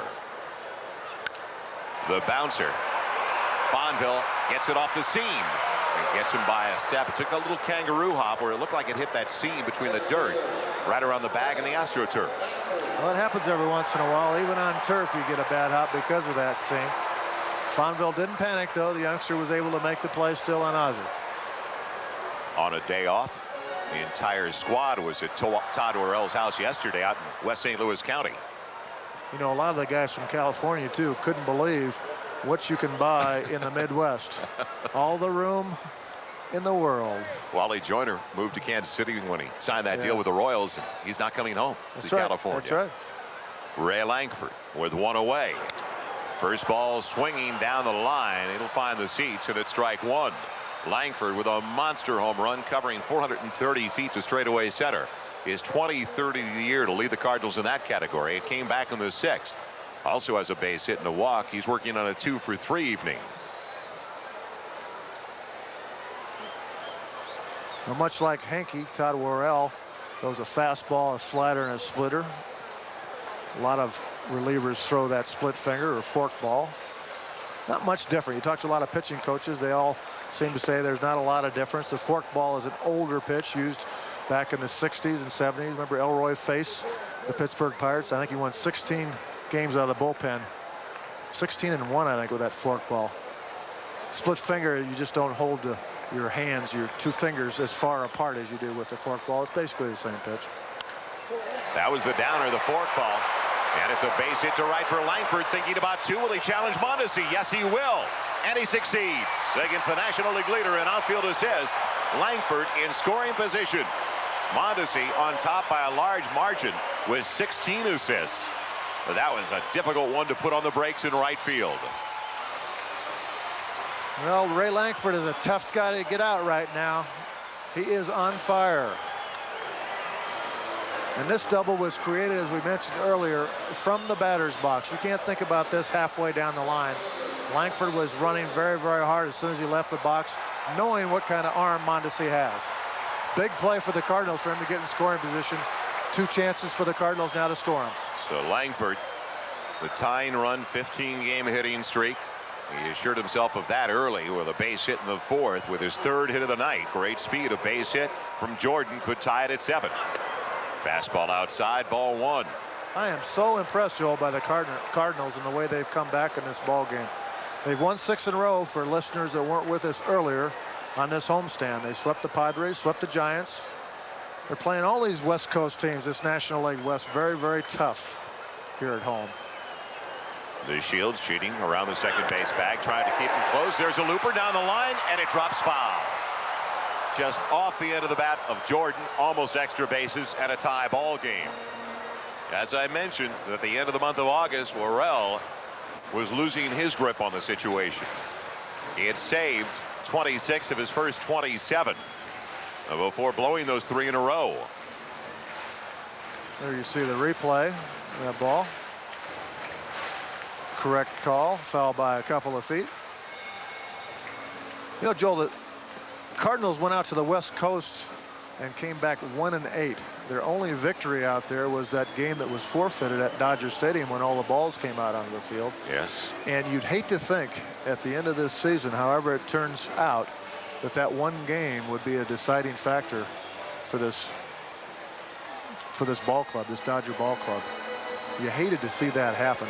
But I'll tell you what, the Cardinals have come home after that 1-8 trip and have played very, very well, as we said, sweeping the last 2 series and now playing very well against the Dodgers in this first game of this 3-game series. And Jordan has come through for the Redbirds in the clutch before. August 21st, 2-run homer against Mike Jackson and the Reds. Won it 8-6 for the Cardinals. And it was actually a 3-run homer as they were down 6-5 at the time. It's now a ball and 2 strikes, and that was a dandy breaking ball from Todd Worrell over the inside edge. Yeah, that buckled him a little bit. That's a knee locker. Will he follow it up with high heat? The 1-2 gets him on the breaking stuff once again. So the Cardinals are down to their final out. As Worrell records his first. I'm sorry, Joel. If you have success with it, keep throwing it. That's either a fork ball or a slider there. Sometimes it's hard to tell, especially from a side angle. Always had trouble from the dugout telling the difference. Both those pitches have down action. The slider breaks across normally, but a lot of guys' sliders break down as well. Cardinals have the right man at the plate, John Mabry. 3 for 4. Couple of singles, a double, lined out. The only time they retired him, he lined out to the shortstop. The fastball over the corner, strike one. Ed Rapuano calling the balls and strikes tonight. Big game for the Dodgers. Colorado winning earlier.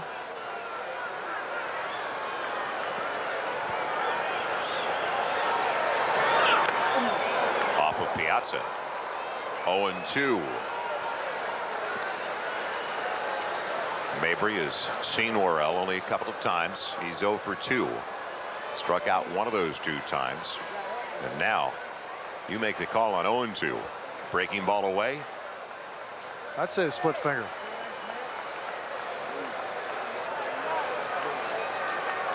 Piazza setting up outside. The 0-2. High heat. Ball and 2 strikes. Tying run in scoring position, Ray Langford. Down at second.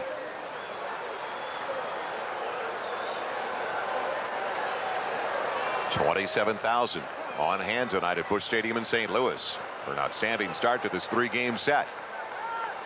The 1-2 out of play. This young man figures prominently in the Cardinal plans, whether it's at first base or in the outfield.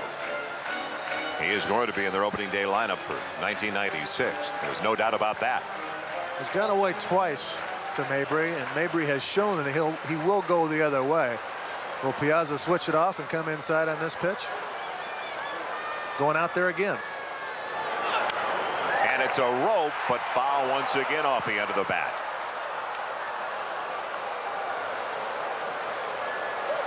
Mabry doesn't give in. Now this is a breaking ball. He's trying to get a backdoor slider over the plate. Mabry goes with it again. We mentioned earlier in the telecast what a great job he's done just the last couple of weeks of turning on balls in. Mabry's average with the 3 hits tonight up to 313. The 1-2. That'll get him dancing. Well, that's in. There's your in right there. that one's tough to get out of the way.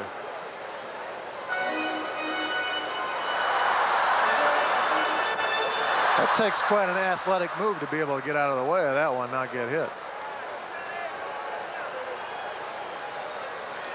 So now Mabry even with Worrell at 2 balls and 2 strikes. It's the fastball off Worrell right to Fonville, and the Dodgers take the opener of the 3-game set 7-6 with the clutch RBI single in the 9th inning from their first baseman. And how did Tommy Lasorda feel about it? The banger up the middle off the pitcher's glove. All right. Let's go out to dinner, guys. Well, tonight's Chevrolet Player of the Game, in conjunction with this program, Eric Karros is our definite award winner tonight. He knocked in 3 runs, 3 RBI singles, and all 3 for Karros came with 2 away. Chevrolet is going to contribute a total of $50,000 to the Boys and Girls Clubs of America in the names of all the players of the game for the 95 Major League Baseball campaign. So the former UCLA Bruin came through in an area that they really needed some help in all year long, and that's clutch hitting with men in scoring position and 1 or 2 away. Big time, and if not for Todd Worrell getting his glove on that last hit up the middle by John Mabry, that ball goes into center field. We've got a tie ball game, so credit him with an assist on that play, getting his glove up in time. Great ball game, great spirit from these St. Louis Cardinals. They've won 6 out of their last 7 now. They're trying to do some damage in this pennant race out west. Save number 28 for number 38, Todd Worrell, and that final score once again, the Dodgers 7 and the Cardinals 6. Now stay tuned to this NBC station for the Tonight Show with Jay Leno right after your local news. Don't forget, next Friday night on Baseball Night in America, Cardinals, Astros, Indians, Royals, Reds, Phillies as well.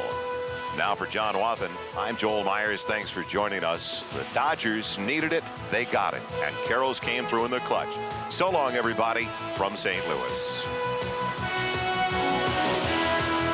This telecast has been produced by the Baseball Network in association with NBC Sports.